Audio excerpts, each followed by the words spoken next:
नमो तस्स भगवतो अरहतो सम्मा संबुद्धस्स सब्बेपि बुद्धं बलतनुजं बोधिचेत्यं नमामि वन्दामि चेत्यं सप्प ठाण सुपतिष्ठित शारीरिक धातू महाबोधी बुद्ध रूपं सकलं सदा संपूर्ण विश्वाला दुःख, भय, रोग यापासून मुक्त करण्याचा, राग, दोष, मोह नष्ट करण्याचा म्हणजेच निब्बाण सुखाचा मार्ग प्रकाशित करणारे विद्याचरण संपन्न सुगत लोकविदू देव आणि मनुष्यांची शास्त्रा तत्वल ज्ञान संपन्न महाकारुणी तथागत सम्मा संबुद्ध तथागतांनी मुखकमलातून सुव्याख्यात केलेला सद्धम्म आणि या धर्म मार्गावर आरूढ असलेला भगवंताचा आर्य श्रावक संघ या त्रिरत्नांना मी त्रिवार वंदन करते.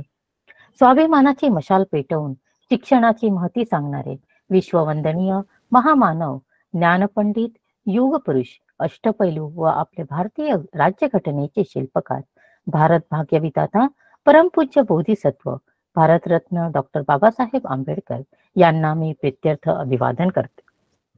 सर्वच परिवर्तनवादी संत महापुरुषांच्या आदर्श विचारांना स्मरण करून आज या ठिकाणी धम्मसाखरच्या समूह मुंबई यांच्या माध्यमातून धम्मपद अट्टकथा गाथा साप्ताहिक मालिका आणि त्या मालिकेचे प्रमुख मार्गदर्शक आदरणीय दयानंदजी मिसाळकर सर, पाली साहित्य व बौद्ध धम्माचे अभ्यासक, उपस्थित सर्व शीलसंपन्न श्रद्धावान उपासक उपासिका तसेच बालक बालिका यांना नमोभाय आणि सविनय जय भीम.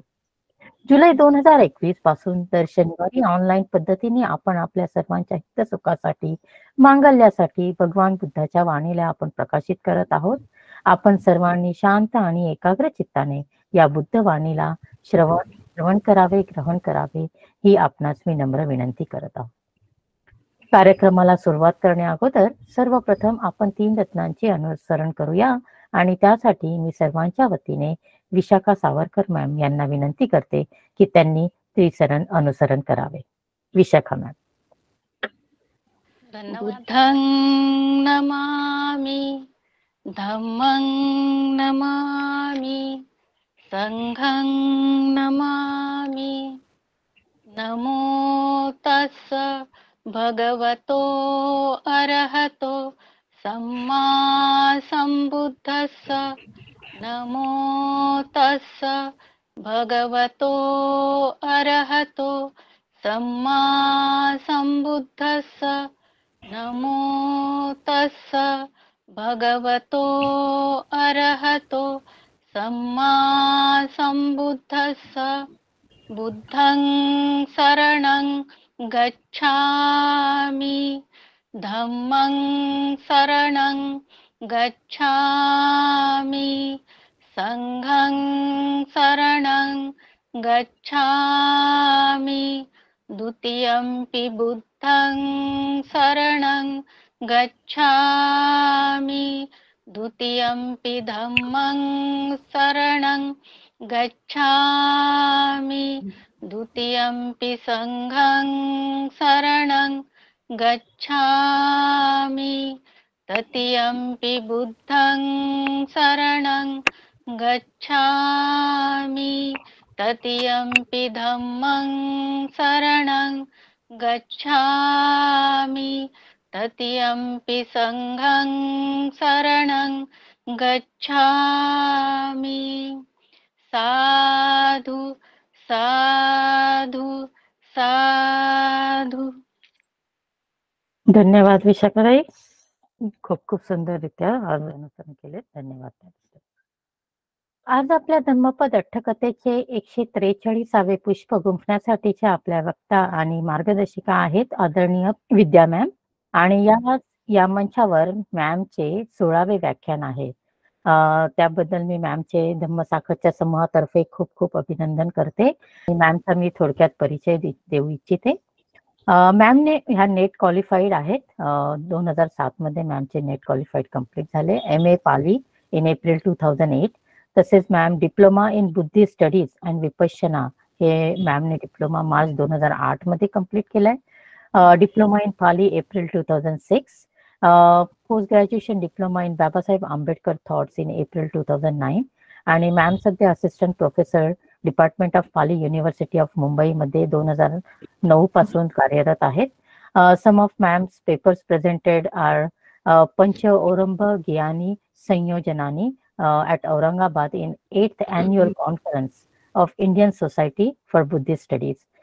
तसेच research methodology in comparative philosophy, Sanskrit, Pali, Prakrit and art and architecture held at Guru Nanak Khalsa College in September 2008.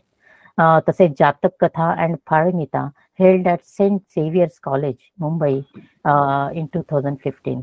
आणि असेच मॅमचे बरेचसे पेपर्स मॅमनी सादर केले आहेत. तेव्हा असा थोडक्यात परिचय देऊन मी अशा आपल्या ह्या उच्च विद्याविभूषित मार्गदर्शिका आज आपल्याला लाभलेल्या आहेत. आणि मॅम आज आपल्याला धम्मपद मधील ब्राह्मण व कथा व गाथा 411 ते 413, महामोगलान थेरवत्थू, रेवत्त थेरवत्थू आणि चंदाब थेरवत्थू या 3 गाथा आणि कथांवर आपल्याला प्रकाश टाकतील आणि त्याचे मार्गदर्शन करतील. तेव्हा मी सर्वांच्या वतीने मॅमना विनंती करते की त्यांनी आजच्या विषयावर आम्हाला मार्गदर्शन करावे. विद्या मॅम. नमो तस्स भगवतो अरहतो सम्मा संबुद्धस्स. आज आपण ज्या धम्मपदातल्या गाथा बघणार आहोत त्या गाथा आहेत गाथा नंबर 411, गाथा नंबर 412 आणि गाथा नंबर 413. तर त्यातली पहिली जी गाथा आहे 411 नंबरची, ती गाथा अशी आहे, यस्य आलया न विज्जन्ति अय्याय अकथं कथिं अमतो गधं अनुपत्तं तं अहं भ्रूमि ब्राह्मणं. तर अशी ही गाथा आहे. ही आपण गाथा बघितली, पण ही गाथा सांगण्यामागे बुद्धांचा काय हेतू होता किंवा त्यावेळेला अशी काय सिच्युएशन घडली होती की बुद्धांनी हा उपदेश केला, तर त्या अनुषंगाने त्याचं काय बॅकग्राऊंड होतं, तर त्याची ती कथेमधून आपण बघूया. ही आपण बघितली ती गाथा होती, धम्मपदातली गाथा होती. आता धम्मपद अठ्ठकथेनुसार त्याचं काय बॅकग्राऊंड आहे ते आपण बघूया. तर त्यातला आपली जी स्टोरी आहे ती बघूया. महामोग्गलानं थेरं वत्थू यस्य आलयाति इवं धम्मदेशनं सत्था जेतवने विहरन्तो महामोग्गलानं थेरं आरभ कथेसी. तर आपली ही जी गाथा आहे यस्य आलया न विज्जती, अशी ही जी धम्मदेशाचे गाथेची जी सुरुवात आहे ही बुद्धांनी जेतवनामध्ये विहार करत असताना महामोग्गलान थेरांना उद्देशून म्हटलेली आहे. वत्थू पुरीम सदिसमेव. आता त्यांना सांगितलं की इथे जी वत्थू म्हणजे ही जी स्टोरी आहे, याच्यात घटना आहे, ही घटना पुरीम सदिसमेव, पुरीम म्हणजे याच्या अगोदरची जी कथा झाली ना त्या कथेचा बेसवर आधारित आहे. मग याच्या अगोदर आपण जी कथा बघितली होती, याच्या अगोदरची कथा होती सारिपुत्त थेरांची. तर सारिपुत्त थेरांच्या स्टोरी प्रमाणे तीच सिच्युएशन याही कथेमध्ये आहे. तर मग पाठच्या कथेमध्ये काय होतं, काय सिच्युएशन झालेली आहे आता महामोग्गलाची, ती आपण पाठच्या कथेच्या आधाराने समजून घेऊया. थेरुकिर पंच भिक्खू सत परिवारो जनपदे एकं विहारं गंत्वा वत्सं उपगच्छी. तर हे जे महामोग्गलान थेर आहे ना, हे 500 भिक्षूंच्या परिवारासोबत एका विहारामध्ये वर्षावासासाठी गेलेले असतात. तिथे त्यावेळेला त्या वर्षावासात गेलेले असताना तिथे राहणाऱ्या लोकांनी, आसपासच्या लोकांनी भंतेंना विनंती केली की तुम्ही इथे वर्षावास केल्यानंतर आम्ही तुम्हाला खूप वर्षावासा संपल्यानंतर आम्ही खूप साऱ्या भेटवस्तू दान करायची आमची इच्छा आहे, तर आम्ही ते करू. तर थेरांनी वर्षावास संपतो, पवारणा होते आणि बनते ना महामोग्गलान लगेच बुद्धांना भेटायला जायला निघतात. परंतु अजून ते जे माणसं होते ना, त्यांना जे ऑफरिंग द्यायचे होते, जे दान द्यायचं होतं, माणसांकडनं ते झालं नाही. तेव्हा मग महामोग्गलान काय करतात, तिकडेच वास करणारे जे भिक्षू असतात त्यांना अशी आज्ञा देतात की मी तर चाललोय बुद्धांच्या दर्शनासाठी, जे काही दान येईल, माणसांकडनं जे काही दान येईल ते तुम्ही ह्या श्रामणेरांना, इथे असलेले जे श्रामणेर आहेत त्यांना वाटून द्या, आणि जे उरेल ते दान परत तिथे बुद्ध शासनासाठी तिथे पाठवून द्या, बुद्धांच्या इकडे असं पाठवून द्या. आणि असं म्हणून ते लोक तिकडनं महामोगलान तिकडनं निघून जातात. आता महामोगलान गेल्यानंतर ना इथे भिक्षूंमध्ये मग चर्चा होते. तर भिक्षू काय म्हणतात की आज सुद्धा हे महामोगलान आहेत त्यांची तृष्णा काही गेलेली नाही, कारण त्यांनी सांगितलं त्यांचा जीव इथे अडकलाय की जे काय उरल ते तिकडे पाठवून द्या असं ते म्हणतात ना. म्हणून ते काय म्हणतात की सारीपुत्त महामोगलानांची अजूनही तृष्णा काही गेलेली नाही. म्हणूनच ते असं बोलले ना की माणसांनी जे काय आणेल ते श्रामणेरांसाठी श्रामणेरांना द्या, आणि जे काय उरेल ते पुन्हा तिकडे बुद्ध शासनासाठी तिकडे पाठवून द्या. ही जेव्हा कथा त्यांच्यामध्ये चालू असते त्याच वेळेला बुद्ध तिथे येतात आणि बुद्ध त्यांना विचारतात, काय अर्थम भिक्खवे येथं सन्निपतिता, की भिक्षूंनो तुम्ही कोणत्या गोष्टीने इथे काय झालेले आहात, एकत्र झालेले आहात. मग भिक्षूंकडनं त्यांना कळतं की त्यांच्यामध्ये अशी महामोगलांच्या संदर्भात अशी चर्चा सुरू आहे.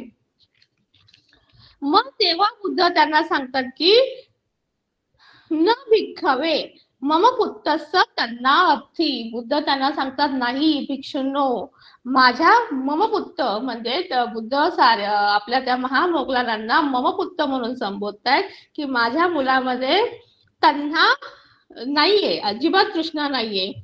ते असं का बोलले, मनुष्यानं पण पुण्यतो दहर सामनेरानंच धम्मिक लोभतो परिहानी मा अहोसी ती तेनेव कथितं. ते असं का बोलून आले तर माणसांनाही दान धर्म करायचा होता, तर ते माणसांना पुण्य कमवायची संधी त्यांच्या हातातनं जाऊ नये, आणि हे जे श्रामणेर आहेत त्या श्रामणेरांना धर्माचा लाभ व्हावा म्हणून ते असं म्हटले. आणि असं म्हणून मग बुद्ध ही आपली महामोगलांमध्ये अजिबात तृष्णा नाही हे सांगण्याच्या उद्देशाने बुद्ध ही पुढील गाथा म्हणतात. इथं पण सत्ता महामोगलान थेरस नितन्नंग भाव तो तृष्णारहित आहे, तो तृष्णारहित आहे. हा भाव त्यांच्याबद्दलचा हा भाव प्रकट करताना बुद्ध ही पुढील गाथा म्हणतात. तर ती गाथा आहे आपली अशी, यस्स आलया न विज्जती अय्याय अकथं कथिं अमतो गधं अनुपत्तं तं अहं ब्रूमि ब्राह्मणं. आता बुद्ध काय म्हणतात, यस्स आलया न विज्जती. आलय इथे आहे तृष्णा. यस्स आलया म्हणजे ज्याची तृष्णा, न विज्जती म्हणजे ज्याला आता तृष्णा नाहीये, जो ह्या तृष्णेतून बाहेर आलेला आहे, जो तृष्णा रहित झालेला आहे. अय्याय अकथं कथी. आता कथम कथी म्हणजे शंका कुशंका असलेला. कथम कथी म्हणजे ज्याच्यामध्ये अजिबात कोणत्या गोष्टीमध्ये शंका कुशंका काही राहिलेल्या नाहीये. अय्याय म्हणजे जाणून, ज्याने सगळ्या गोष्टी जाणून शंका कुशंकापासून दूर गेलेला आहे. अमतो गधं अनुपत्तं. अमत म्हणजे इथे निब्बाण आहे, अमृत म्हणजे निब्बाण. गदम म्हणजे अमृताच्या याच्यामध्ये त्याने गंभीरता, निब्बाणाची गंभीरता ज्याने काय केलेली आहे, अनुपत्तं प्राप्त केलेली आहे. तं अहं ब्रूमि ब्राह्मणं, त्याला मी ब्राह्मण म्हणतो असं बुद्ध ह्या गाथेतून सांगताय. तर बुद्ध काय सांगताय, यस्स आलया न विज्जती, जो तृष्णारहित आहे. अय्याय अकथं कथी, ज्याने सत्याला जाणून, जो सत्याला जाणून शंकारहित झालेला आहे, संशयमुक्त झालेला आहे. ज्याने निर्वाणात विलीन होऊन आपलं जे ध्येय आहे ते गाठलेलं आहे. तं अहं ब्रूमि ब्राह्मणं, त्याला मी ब्राह्मण म्हणतो असं बुद्ध सांगतात. तर इथे बुद्धांनी काय केलंय, सारीपुत्ताला ब्राह्मण म्हटलेलं आहे. आणि ब्राह्मण, बुद्धांच्या मते ब्राह्मण म्हणजे अनंत व्यक्ती आहे, ज्याने आपल्या चित्तातले सगळे राग, द्वेष, मोह, लोभ या सगळ्या विकारांना काय केलेलं आहे, काढून टाकलेले आहे. तर बुद्ध सांगतात की अशा व्यक्तीला मी काय म्हणतो, ब्राह्मण म्हणतो. आणि इथे मग काय होतं, देसना अवसाने बहु सोतापत्ती फल आदिनी पापून इंसुती. ही धम्मदेशना संपल्यानंतर खूप सारे इथे बसलेले जे लोक आहे ते शोतापत्ती इत्यादी फळांना काय झाले, प्राप्त झाले. म्हणजे ही धम्मदेशना तिथे जमलेल्या भिक्षू संघासाठी, लोकांसाठी कशी ठरली, सार्थक ठरली. अशा प्रकारे इथे महामोगलान थेरवत्थू इथे समाप्त झालेली आहे. आता आपण पुढे बघूया. पुढची गाथा आहे गाथा नंबर 412. योध पुय्यं च पापं च उभो संगम उपचग्गा अशोकं विरजं शुद्धं तं अहं ब्रूमि ब्राह्मणं. ही जी गाथा आहे, या गाथेमागची कथा काय आहे तर ती आपण बघूया. तर ही कथा आहे रेवत थेरवत्थू. योध पुय्यं चाती इमं धम्मदेशनं सत्था पुब्बारामे विहरन्तो रेवत थेरं आरभ्य कथेसी. ही धम्मदेशना आहे. ही धम्मदेशना कुठे राहताना बोलली बुद्धांनी, तर पुब्बाराम. पुब्बाराम हे विशाखाने बनवलेलं विहार आहे. आणि विशाखा कुठली राहणारी होती तर श्रावस्तीतली. तर म्हणजे ही जागा कुठे आहे, श्रावस्तीमध्ये आहे. रेवत थेरं आरभ्य कथेसी. तर ही कथा बुद्धांनी कोणाला उद्देशून म्हटलेली आहे, तर रेवत थेरांना उद्देशून म्हटलेली आहे. वत्थू गामेव यदि वा हरये ती गाथा वर्णनाय वित्थालितमेव. आता हे सांगतात की याची जी कथा आहे वत्थू गामेव यदि वा हरये, गाथा नंबर 98. आपण ही गाथा झालेली आहे ऑलरेडी, धम्मपदातली गाथा नंबर 98. याच्यामध्ये जे काही वर्णन आलेले आहे तेच वर्णन कंटिन्यू करून ही स्टोरी पुढे गेलेली आहे. तर तेव्हा त्या गाथा नंबर 98 मध्ये आपण काय पाहिलं तर त्याचा थोडासा आपण एक आढावा घेऊया. तर रेवतथेर, सगळ्यांना माहिती असेल की रेवतथेर कोण आहे. तर रेवतथेर हे सारीपुत्त थेरांचे कोण आहेत, भाऊ आहेत. जेव्हा सारीपुत्त ह्यांना किती बहिणी असतात, 3 बहिणी असतात आणि हे 3 भावंड असतात. तर सारीपुत्तांच्या 3 बहिणी कोणत्या, तर चाला, उपचाला आणि शिशुपचाला.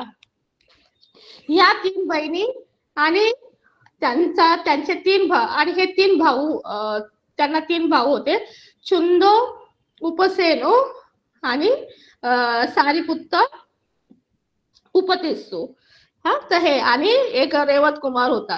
तर हे ना सगळे काय झालेले होते, पवचित झालेले होते. आणि ह्या सगळ्यांमध्ये ना त्यांचा जो सगळ्यात छोटा भाऊ आहे रेवत कुमार, तोच फक्त पबज्जा घेतलेला बाकी होता. बाकी चाला, उपचाला, शिशुपचाला ह्या 3ही बहिणी काय झाल्या होत्या, प्रवचित झालेल्या होत्या. तसेच त्यांचे 2 भावंड चुंद, उपसेन ते पण पबचित झालेले होते. आणि सारीपुत्त तर एक स्वतः ऑलरेडी पबचित झालेले होते. आणि आता घरामध्ये राहिला होता तो फक्त रेवत कुमार. त्याची आई माता रेवत थेरांची आई विचार करू लागली की हे सगळे भावंड काय झालं की हे सगळं धन संपत्ती सोडून काय घेतली, प्रबज्जा घेतली. आणि आता फक्त रेवत थेर हे एकटेच काय राहिलेले आहे, बाकी राहिलेले आहेत. आणि जर हा रेवत सुद्धा प्रवचित झाला तर आमचं हे सगळं धनाचं काय होईल, नाश होईल. आणि आमचा जो कुलवंश आहे तो पण काय होईल, नष्ट होईल. आणि म्हणून त्याची आई त्याला लवकरात लवकर त्याचं लग्न लावून त्याला घरामध्ये गुंतवून ठेवण्याचा प्रयत्न करते. आणि म्हणून ती त्याचं काय करते, म्हणून ती त्याचं लग्न लावते आणि एक मुलगी शोधतात आणि तो 7 वर्षाचा असतानाच रेवत कुमार 7 वर्षाचे असताना त्यांना समान जाती के कुले दारिकन वारित्वा समान कुळामधली एक मुलगी असून तिच्या बरोबर तिचं काय करतात, लग्न लावून देतात. आता लग्न लावताना जेव्हा तेव्हा ते नवरा नवरी मोठ्यांचा आशीर्वाद घ्यायला जातात, तेव्हा एक माणूस त्यांना आशीर्वाद देताना म्हणतो की तू खूप म्हणजे काय चिरंजीवी हो, म्हणजे खूप काळपर्यंत जग. आणि काही काही जण असाही आशीर्वाद देतात की ती मुलगीला आशीर्वाद देताना काही लोक असं म्हणतात की आई कायम दिठ्ठ धम्म पस्स आई का विय चिरंजीव अंबाती. ते सांगतात की तुझ्या आजीने जेवढं आयुष्य जगलेलं आहे तेवढं आयुष्य तू जग, चिरंजीवन म्हणजे तू चिरंजीवी हो, असा ते तिला आशीर्वाद देतात. मग रेवतकारांना म्हणजे प्रश्न पडतो की सगळेजण मुलीला असा आशीर्वाद देतात की बाबा तुझ्या आजी सारखी चिरंजीवी हो, खूप जग, कोण आहे हिची आजी, असं त्यांना त्या लोकांना विचारतात. तेव्हा ते लोक त्यांना सांगतात ही बघा हिची आजी. आणि ते सांगतात की ही किती वर्षाची आहे, तर तिची आजी असते 120 वर्षांची असते. ते सांगतात की 120 वर्षाची आहे. आणि मग ते बघतात तिच्या आजीचे कसे खंड दंत म्हणजे दात कसे पडलेले आहे, वलित केस सगळी पिकलेली झालेली होते, वलित तचम म्हणजे त्वचा ही खाली लोंबलेली होती. पीपीटी चेंज करा. नाही, पीपीटी मध्ये नाही, ही अगोदरच आहे ना, रेवत थेरांची जी स्टोरी अगोदरची इथे दिलेला आहे रेफरन्स धम्मपद गाथा नंबर 98, तर त्यांची आलेलं आहे ना, तर ते मी तुम्हाला सांगते आहे, याच्यामध्ये ही स्टोरी नाही दिलेली आहे. Okay madam. तर ते सांगतात की मग ती आजी कशी असते, ते 120 वर्षाची असते, तिचे दात पडलेले असतात, केस पांढरे शुभ्र झालेले असतात, त्वचा लोंबकळलेली असते, त्वचाला गुड्या पडलेल्या असतात, सुरकुत्या पडलेल्या असतात, कोरडी झालेली असते, तिची आजी कमरेमध्ये वाकलेली असते. मग अशी तिची आजी बघितल्यावर रेवत थेर म्हणतात बापरे, एवढं म्हातारपण माणसाला एवढं विद्रूप करतं का. तर ते म्हणतात की हो, जर तू एवढा वर्ष जगला तर असंच होशील, असं म्हणून लोक त्याला सांगतात. आणि मग त्याला कळतं की बाबा ह्या जीवनातली ही अशी अनिश्चितता माझा भाव सारीपुत्र यांनी ही पाहिली आणि म्हणूनच तो काय झाला असावा, पबज्जित झाला असावा, असं म्हणून रेवत थेरांचं शुद्ध चित्त पबज्जेकडे वळतं. आणि मग तेही आपण पबज्जा घ्यायची असा ते विचार करतात. आता मग विचार करताना ते काय करतात, आता त्यांचं लग्न झालेलं असतं, ते नवरा नवरी एका गाडीमध्ये बसून जात असतात, यानातून जात असतात. आणि जाताना मग काय होतं, रेवत थेर काय करतात, त्यांना तिथून दिसायचं असतं, त्यांना पळून जायचं असतं. मग ते काय आयडिया करतात की ते ना गाडीला मध्येच थांबवतात आणि असं दाखवतात की त्यांच्या पोटामध्ये काहीतरी गडबड सुरू आहे. आणि ते यान थांबवायला सांगतात आणि सांगतात की तुम्ही थोडं थोडं पुढे चला, मी येतोच पाठीमागून.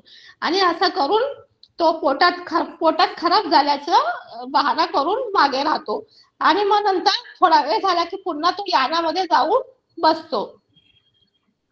परत ते यान थोडा वेळ पुढे जातं, परत पुढे गेल्यावर तो असं दाखवतो की परत माझ्या पोटामध्ये काहीतरी गडबड सुरू आहे. आणि तो पुन्हा त्या यानातून खाली उतरतो आणि पुन्हा सेम करतो थोड्या वेळाने, पुन्हा यानात जाऊन बसतो.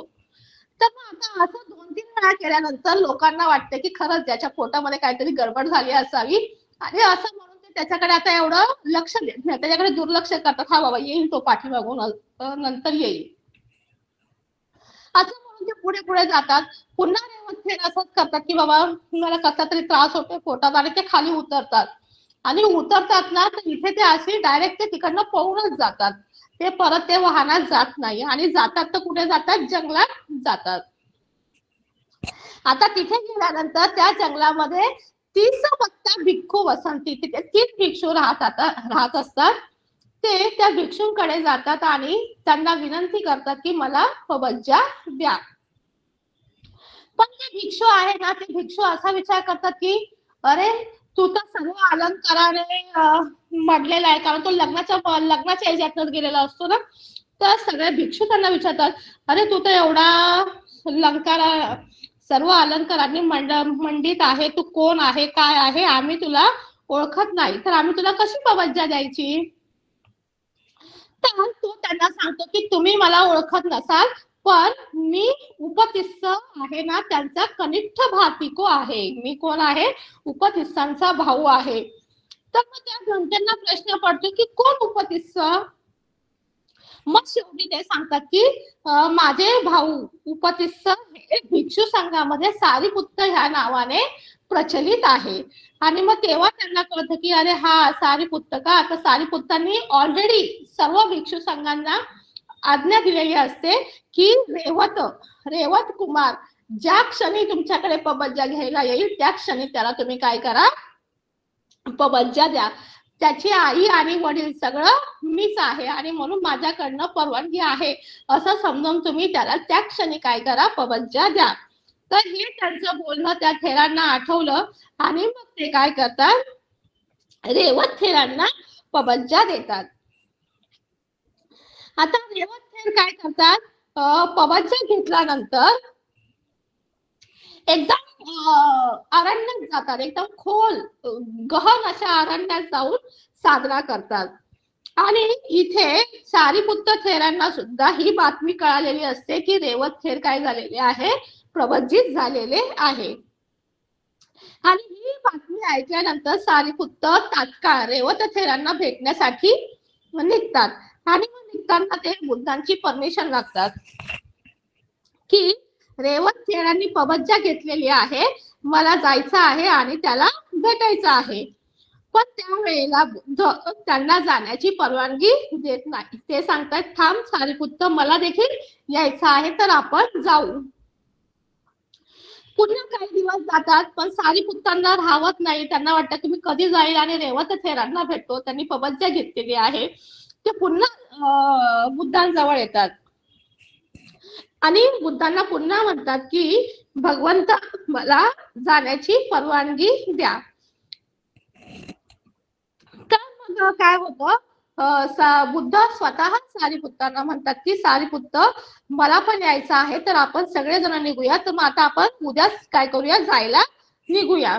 आणि असं म्हणून ते लोक रेवत थेरांना भेटण्यासाठी जायला निघतात. तर मग आता रेवत थेरांसोबत भिक्षू संघ बुद्धांबरोबर खूप सारा भिक्षूंचा लवाजमा असतो. भिक्षू, सारीपुत्त, आनंद थेर असे सर्व भिक्षू त्या रेवत थेरांना भेटण्यासाठी जायला निघतात. आणि चालताना मध्येच दोन फाटे फुटतात, रस्त्याला दोन फाटे फुटतात. तर एक रस्ता असतो एकदम अडीअडचणीचा असतो, जिथे सुखसोयी उपलब्ध नसतील, जेवणाची सोय नसेल, असा एक तो रस्ता होता. तो 30 योजन लांबीचा होता. आणि एक दुसरा रस्ता होता की जो सरळ रस्ता, जिथे सगळ्या सुखसोयी उपलब्ध होतील असा एक रस्ता होता. तर आनंद बुद्धांना म्हणतात की आता आपण कोणत्या रस्त्याने जायचं. तर मग बुद्ध सांगतात की म्हणजे इथे ना दोन रस्ते होते. एक तर 30 योजन वाला रस्ता होता आणि एक 60 योजन वाला रस्ता होता. तो 60 योजन वाला रस्ता आहे ना, तो सरळ रस्ता होता, जिथे सगळं सुख सोयी उपलब्ध होणार होत्या, जेवणा खाण्यापिण्याच्या. आणि जो 30 योजन रस्ता होता तो शॉर्टकट होता आणि तिथे सुखसोयी भरपूर होत्या. तर अशा प्रकारे बुद्ध जेव्हा जायला निघतात आणि मग बुद्ध म्हणतात की आता आनंद विचारतात की बाबा आता आपण कोणत्या रस्त्याने जायचं. तर मग बुद्ध विचारतात की आपल्या बरोबर शिवली थेर आहेत का. तर आनंद थेर म्हणतात की हो, आपल्या सोबत शिवली थेर आहेत. मग बुद्ध म्हणतात की जर शिवली थेर असेल तर आपण कोणत्या रस्त्याने जायचं. जो खरदरीत रस्ता आहे, जिथे याची सोय नाहीये, त्या रस्त्याने जाऊया, कारण तो रस्त्याचा अंतर कसा आहे, कमी आहे आणि त्यामुळे आपण लवकर पोहोचू. आणि बुद्ध म्हणतात की आणि त्या रस्त्याने जाताना आपल्याला शिवली थेरांचं पुण्य सुद्धा काय घेता येईल, अनुभवता येईल. कारण शिवली थेर सगळ्यांना माहिती असेल की जिथे शिवली थेर जातात, जिथे जिथे शिवली थेर असतात तिथे खाण्यापिण्याची खूप रेलचेल असते. तर मग असं बुद्ध त्या खरदरीत रस्त्यावरनं, तिकडे जो सोयीचा नसतो अशा रस्त्यावरनं जायला निघतात. जेव्हा ते लोक त्या रस्त्याने जायला निघतात, त्या रस्त्यात त्या ठिकाणचे देवी देवता लगेच त्यांच्यासाठी सगळ्या अन्न पाण्याची सोय करतात, त्यांची आवभगत करतात. अशा प्रकारे तो जो रस्ता आहे, तो खरदरीत रस्ता बुद्ध महिनाभर चालत चालत तो रस्ता पार करतात. आणि महिनाभर ते त्या शिवली थेरांच्या पुण्यामुळे त्यांना अन्न पाण्याची जराही कमतरता पडत नाही आणि असे पुढे जातात. आता पुढे गेल्यानंतर मग पुढे काय होतं, इथे जे आपले रेवत थेर आहे, रेवत थेरांनाही सूचना मिळते की बुद्ध आपल्या भिक्षू संघासोबत त्यांना भेटण्यासाठी येत आहे. तर हे रेवत थेर सुद्धा काय करतात, पाचशे काय करतात, कुटागार बनवतात, 500 राहण्याच्या जागा बनवतात, 500 संक्रमण करण्याच्या जागा बनवतात, 500 रात्रीसाठी विहार करण्याच्या जागा बनवतात, 500 दिवसा विहार करण्यासाठी जागा बनवतात. हे सगळ्या गोष्टी ते बुद्ध आणि त्यांच्या सोबत येणाऱ्या भिक्षू परिवारासाठी करतात. आणि असंच मग बुद्ध तिथे येऊन पोचतात. आणि आल्यानंतर बुद्ध आणि रेवत थेरांची भेट होते, सगळं व्यवस्थित होतं, त्यांच्याशी बोलणं चालणं होतं. आणि मग नंतर काय होतं, पुढे दोन भिक्षू असतात, म्हातारे भिक्षू असतात, थोडेसे ओल्ड एज असतात. आणि ते त्यांच्या मनामध्ये ना असा विचार येतो, खदीर वन पविसन काले.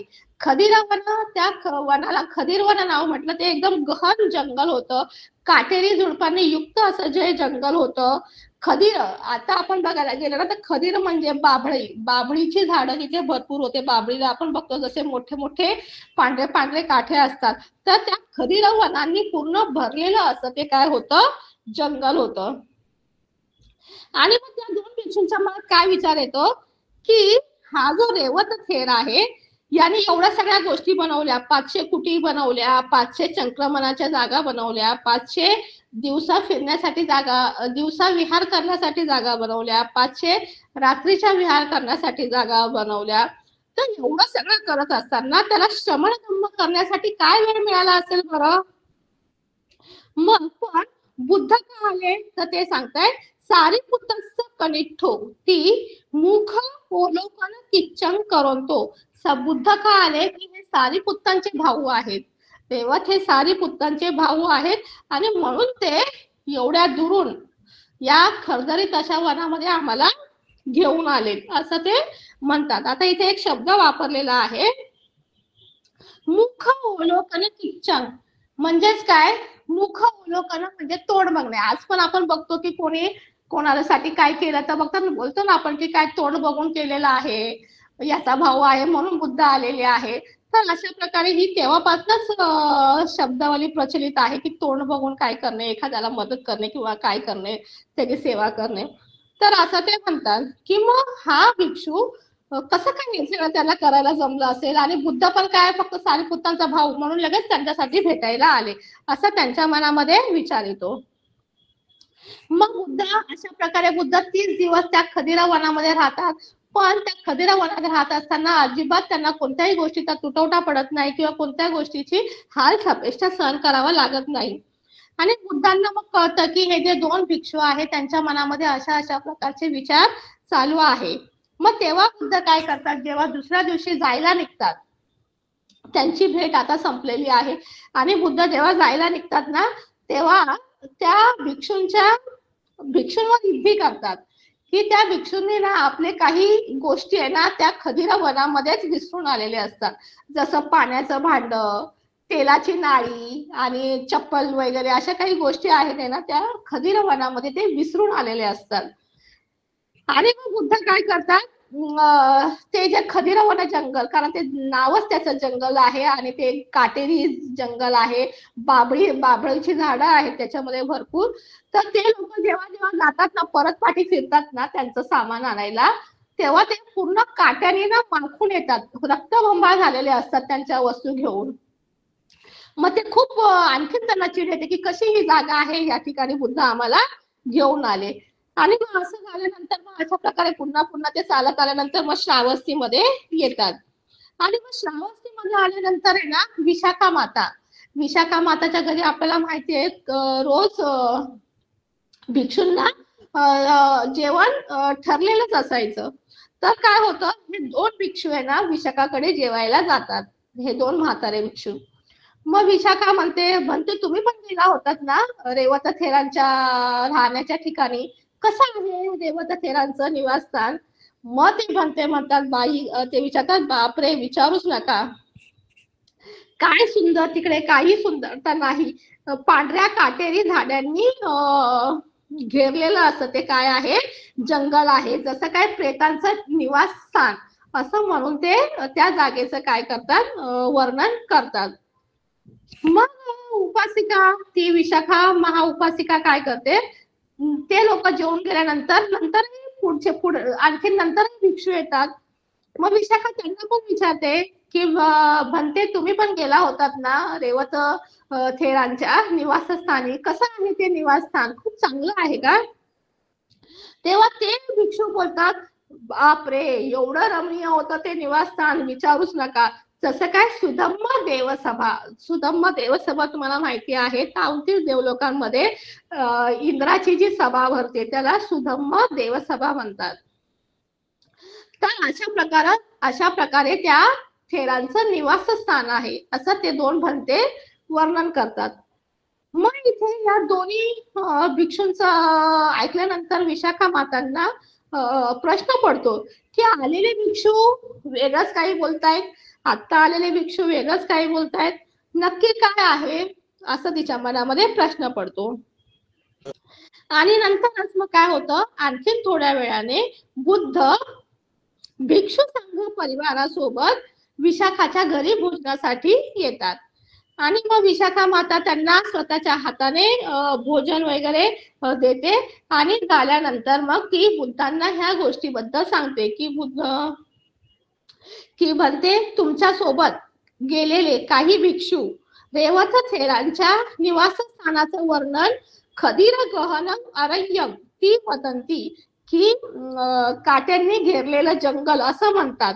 तर काही जण म्हणतात की एकदम रमणीय आहे रेवत थेरांचं राहण्याची जागा.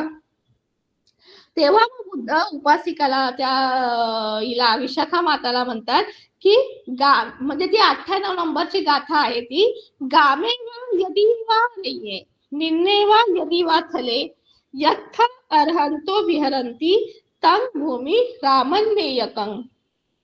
तर बुद्ध काय सांगतात, गामे वा यदी वा अरण्ये, गावात राहो किंवा अरण्यात राहो, निम्ने वा यदी वा थले, सखोल भागी राहो की उंच ठिकाणी राहो, निम्न ठिकाणी म्हणजे तिथे दलदलीची जागा आहे अशा ठिकाणी राहो किंवा उंच ठिकाणी राहो, यथ अर्हंतो विहरंती, ज्या ठिकाणी अर्हंत व्यक्ती विहार करतो, तं भूमी रामन्नेयक, ती जागा ती भूमी ही कशी असते, रमणीयच असते. म्हणजे बुद्धांना सांगतं की सांगायचं आहे की ज्या ठिकाणी अर्हंत व्यक्ती राहतो ती जागा ती कुठेही असो, ती जागा मग कोणती असो, गावात असो, शहरात असो, शहराच्या बाहेर असो, जंगलात असो, उंच ठिकाणी असो, दलदलीच्या ठिकाणी असो, कुठेही असो ती जागा, तर ती जागा ही कशी असते, रमणीयच असतं असं बुद्ध ह्या धम्मपद 98च्या गाथेमध्ये सांगतात. आणि नंतर तिथूनच पुढे ही गोष्ट आणखीन पुढे जाते. मग पुढे ते लोक पुढे आणखीन भिक्षूंमध्ये काय चर्चा उत्पन्न होते, पुन्हा भिक्षूंमध्ये कथा उत्पन्न होते, अहो सामरे रस लाभो अहो पुण्यं एन एकेकेन पंचन्नं भिक्खू सतानं पंचकूटागार सत आदीनी कथानी. आता आपण बघितलेलं आहे की रेवत थेरांनी त्या जंगलामध्ये जेव्हा बुद्ध आपल्या 500 भिक्षूंना घेऊन आले होते तेव्हा रेवत थेरांनी 500 कुट्या बनवलेल्या होत्या, 500 संक्रमणाच्या जागा बनवलेल्या होत्या, 500 दिवसाच्या साधनेसाठी जागा बनवलेल्या होत्या आणि 500 रात्रीच्या साधनेसाठी जागा बनवलेल्या होत्या. तर एवढं त्यांनी बनवलेलं होतं, काय त्या श्रामतेराचं पुण्य आहे असं ते भिक्षूंमध्ये कथा उत्पन्न होते. आणि मग तेव्हा बुद्ध येतात आणि मग बुद्ध त्यांना विचारतात काय नो अत्तम भिक्खवे एकतर ही कथा या संन्यासींना बुद्ध त्यांना विचारताय कोणत्या गोष्टीसाठी किंवा कोणत्या कारणासाठी भिक्षूंनो तुम्ही एकरही कथाय संन्यासींना तुम्ही ह्या ठिकाणी कथेसाठी जमलेले आहेत, काय चर्चा चालू आहे तुमच्यामध्ये. तर मग ते सांगतात की आमची अशा अशा विषयावरती चर्चा चालू आहे. मग तेव्हा बुद्ध रेवत थेरांच्या संदर्भात सांगतात भिक्खवे मय्यम पुत्तस्स. इथे पुन्हा बुद्ध त्या रेवत थेरांना सुद्धा माझा मुलगा म्हणून संबोधित करतायत. बुद्ध हे माझा मुलगा फक्त जे अरहंत प्राप्त भिक्षू आणि भिक्षुणी असेल तेव्हा त्यांना मम माझा मुलगा माझी मुलगी असं काय करतात संबोधित करतायत. तर रेवत थेर हे अरहंत झाले असतात आणि म्हणून बुद्ध त्यांना म्हणतात मय्यम पुत्तस्स नेव पुण्यंगथी न पापं. बुद्ध सांगतात की माझा मुलगा, माझ्या मुलाचं काय नाहीये, पापही नाहीये आणि पुण्यही नाहीये. उभयंगस्स पहिलं त्याने काय केलेलं आहे, दोन्ही गोष्टींना काय केलेलं आहे, काढून टाकलेला आहे. कारण आता तो अरहंत झालेला आहे, तो पाप पुण्याच्या पलीकडे गेलेला आहे. आणि असं म्हणून बुद्धांनी ही गाथा म्हटलेली आहे. ती गाथा आहे आपली गाथा नंबर 412. त्यात बुद्ध म्हणतात योध पुण्यंच पापंच उभो संगम उपचग्गा अशोकम विरजम शुद्धं तम अहम भूमी ब्राह्मण. तर मग बुद्ध रेवत थेरांची स्तुती करताना, रेवत थेरांच्या क्वालिटीचे वर्णन करताना बुद्ध सांगतात यो, यो म्हणजे जो, इध, इध म्हणजे इथे, ज्यांनी इथे, पुण्यंच पापंच पुण्य आणि पाप, उभो संगम, संगम म्हणजे आसक्ती, या दोन्हीच्या आसक्तीतनं, उभो संगम या दोन्ही आसक्तीपासून, पाप आणि पुण्य ह्या दोन्हीच्या गोष्टींपासून उपचग्गा, उपचग्गा म्हणजे बाहेर आलेले आहे, त्यांच्या पलीकडे गेलेले आहे, पाप आणि पुण्याच्याही पलीकडे गेलेले आहे. अशोकम विरजम शुद्धं, जे अशोक झालेले आहे, अशोक म्हणजे शोकरहित, ज्यांना कोणतं जे शोकरहित झालेले आहे, जे दुःखातून मुक्त झालेले आहे, विरजन आसक्तीपासून दूर झालेले आहे, शुद्ध जे शुद्ध झालेले आहे, तम अहम भूमी ब्राह्मण, आणि त्यालाच मी काय म्हणतो, ब्राह्मण म्हणतो. तर इथे बुद्धांनी रेवत थेरांना ब्राह्मण म्हटलेलं आहे. तर ब्राह्मण म्हणजे बुद्धांना अपेक्षित असलेला हा अरहंत व्यक्ती आहे. आणि त्या अरहंत व्यक्तीच्या काय क्वालिटी असतात तर बुद्ध सांगताय अरहंत व्यक्ती हा पाप पुण्याच्या याच्यातून बाहेर पडलेला असतो, त्यांना क्रॉस करून तो पलीकडे गेलेला असतो, जो शोकरहित झालेला असतो, जो निर्मळ झालेला असतो, जो शुद्ध झालेला असतो, त्याला मी काय म्हणतो, ब्राह्मण म्हणतो, असं बुद्ध सांगतात. आणि अशा प्रकारे इथे काय झालं, देसना अवसाने बहु सोतापत्ती फल आदीनी पापून इन्सुती. ही जी गाथा संपल्यानंतर मग खूप सारे जे लोक आहेत ते श्रोतापन्न आदी फळाला प्राप्त झालेली आहे. ही जी रेवत थेरांची जी स्टोरी आहे ही मी जी अगोदर सांगितली ती आपण अरहंत वग्गामध्ये सुद्धा आहे, अरहंत वग्गामध्ये. आणि तीच अरहंत वग्गामध्ये एक गाथा आहे, गामेवा यदिवा अरण्ये, ती गाथा त्यांनी अरहंत वग्गात टाकलेली आहे. आणि ही जी पुढची गाथा आहे योध पुण्यंच पापंच, ही एक गाथा आहे त्यांनी ब्राह्मण वग्गात टाकलेली आहे. पण त्या दोन्ही स्टोरींचा बॅकग्राऊंड हा एकच आहे, त्यामुळे त्यांनी तो अरहंत वग्गामध्ये तो बॅकग्राऊंड दिला असल्या कारणामुळे त्यांनी ते परत इथे दिलेलं नाही. आणि ती स्टोरी मग पुन्हा इथे काय झालेली आहे, कंटिन्यू झालेली आहे. अशा प्रकारे इथे रेवत थेरांचे क्वालिटी बुद्धांनी काय केलेले आहे, वर्णन केलेली आहे. त्याच्यानंतर मग पुढची जी गाथा आहे, गाथा नंबर 413. ही गाथा आहे चंदन व विमलं शुद्धं विपसन्न अनाविलं नंदी भवं परिखिन्नं तंग अहम भूमी ब्राह्मण. आता इथे पण ब्राह्मणाच्या क्वालिटी सांगितलेल्या आहे. मग आता इथं कोणाबद्दल बुद्ध बोलतायत, ह्या गाथेमागची कथा काय आहे हे आपण धम्मपद अट्टकथेच्या अनुषंगाने समजून घेऊया. तर याच्यातली जी कथा आहे त्या कथाचं नाव आहे चंदाव थेर वत्थू. ठीक आहे. आता चंदनवादी इमं धम्मदेशन सत्था जेतवने विहरंतो चंदाभ थेरम आरंभ गतेसी. आता ही जी गाथा आहे, ही गाथा बुद्धांनी जेतवने विहरंतो, जेतवनामध्ये विहार करत असताना चंदाभ थेर, हे थेरांचं नाव आहे चंदाभ, यांना उद्देशून सांगितली.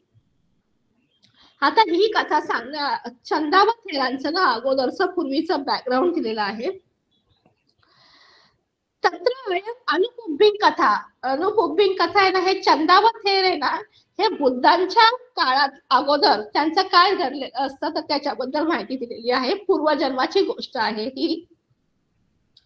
अतिथे एको वाराणसी वासी वाणी जो पच्चतं गत्वा चंदन आहारिस्सामि बहुनी वत्थ आभरण आदिनी गहेत्वा पंचही सकटसतेहि पच्चन्तं गत्वा गामद्वारे निवासं गहेत्वा अटवीयं गोपाल दारके पुच्छी. आता इथे ना वाराणसी मध्ये एक वाणिज्य असतो. वाणिज्य म्हणजे व्यापारी.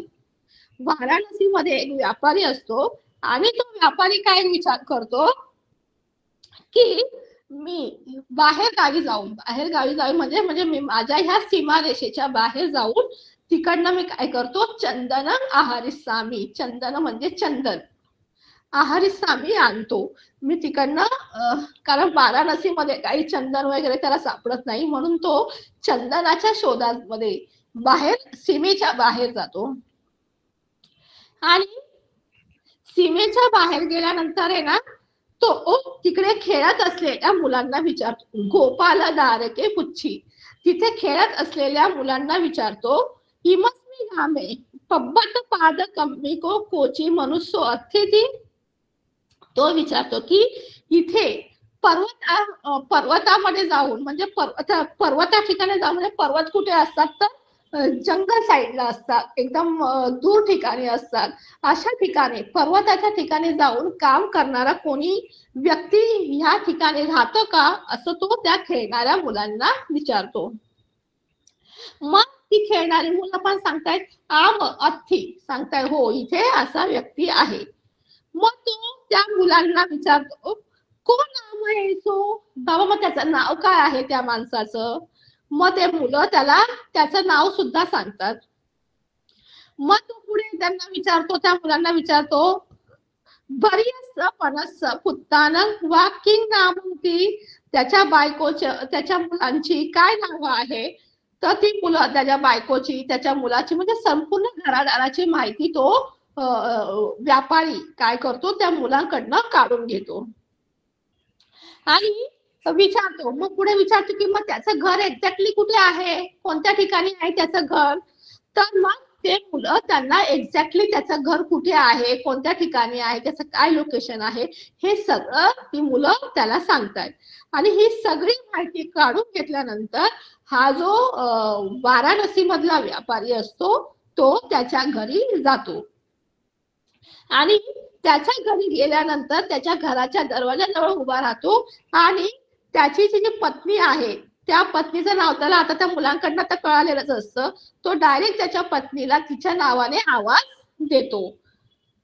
आणि मग ती बाई आहे ना, तिला पण असं वाटतं की अरे मला एकदम माझ्या नावाने कोणतरी बोलवतंय, म्हणजे नक्कीच माझ्याकडं कोणतरी नातलग, आपल्या जवळच कोणीतरी नातलग वगैरे आलेलं असावं. आणि म्हणून ती धावतच एकदम वेगानेच काय येते, बाहेर येते. आणि बाहेर येऊन त्याच्यासाठी आसन पण मांडते. तर मग तो तिला विचारतो की बाबा माझा मित्र मम सहाय्यो कहं ती पुच्छी, की बाबा माझा मित्र कुठे गेलेला आहे. मग तो ओळख देतो की मी त्याचा मित्र आहे. आणि मग माझा हा मित्र कुठे गेलेला आहे. मग ती त्याला सांगते की तो म्हणजे आपल्या नवऱ्याबद्दल सांगते की अरय्यम गतो स्वामी, माझा स्वामी माझे मालक हे कुठे गेलेले आहे, तर जंगलात गेलेले आहे. मम पुत्र असुको नाम मम पिता असुको नाम कह. मग ते त्याच्या मुलाबद्दल पण विचारतात की हा मुलगा कुठे गेलाय, तो मुलगा कुठे गेलेला आहे, असं करून तो त्याच्या मुलाबाळांची सुद्धा विचारपूस करतो. आणि विचारपूस केल्यानंतर त्यांना तो भेटवस्तू सुद्धा देतो. त्याने जे जे काही वस्त्र आणलेली असतात, जी काही आभूषणं आणलेली असतात त्याच्यासोबत, ती सर्व तो त्याच्या बायको मुलांना देऊ करतो. आणि पुन्हा त्याच्या मित्रासाठी तो सांगतो की मी माझ्या मित्रासाठी सुद्धा ह्या गोष्टी आणलेल्या आहे, आणि असं तो देतो. आणि अशाच वेळी मग संध्याकाळ होते. संध्याकाळ झाल्यावरती तो जो मित्र म्हणून तो त्याला संबोधतो, तो माणूस संध्याकाळी घरी येतो. घरी आल्यावर त्याची बायको त्याला ही सगळी हकीकत सांगते की बाबा असा असा एक माणूस आलेला आहे, तो सगळ्यांना ओळखतो, तुमचा मित्र म्हणून सांगतोय, आणि आपल्या सगळ्यांसाठी तो काही ना काही भेटवस्तू सुद्धा घेऊन आलेला आहे. आणि मग संध्याकाळी आल्यावर मग तो त्या मित्राची पण भेट घेतो. त्याला मग त्याची बायको त्याला राहण्यासाठी जागा देते. मग तो आल्यावरती त्या मित्राला भेटायला जातो, आणि असं करून बोलता बोलता मग त्या दोघांमध्ये सहजच अशी मैत्री होऊन जाते. आणि मग तो बोलता बोलता आपल्या मित्राला विचारतो, सम्म पब्बत पादे चरणतेन ते किंग बहुदिठ्ठ पुपंक्ती.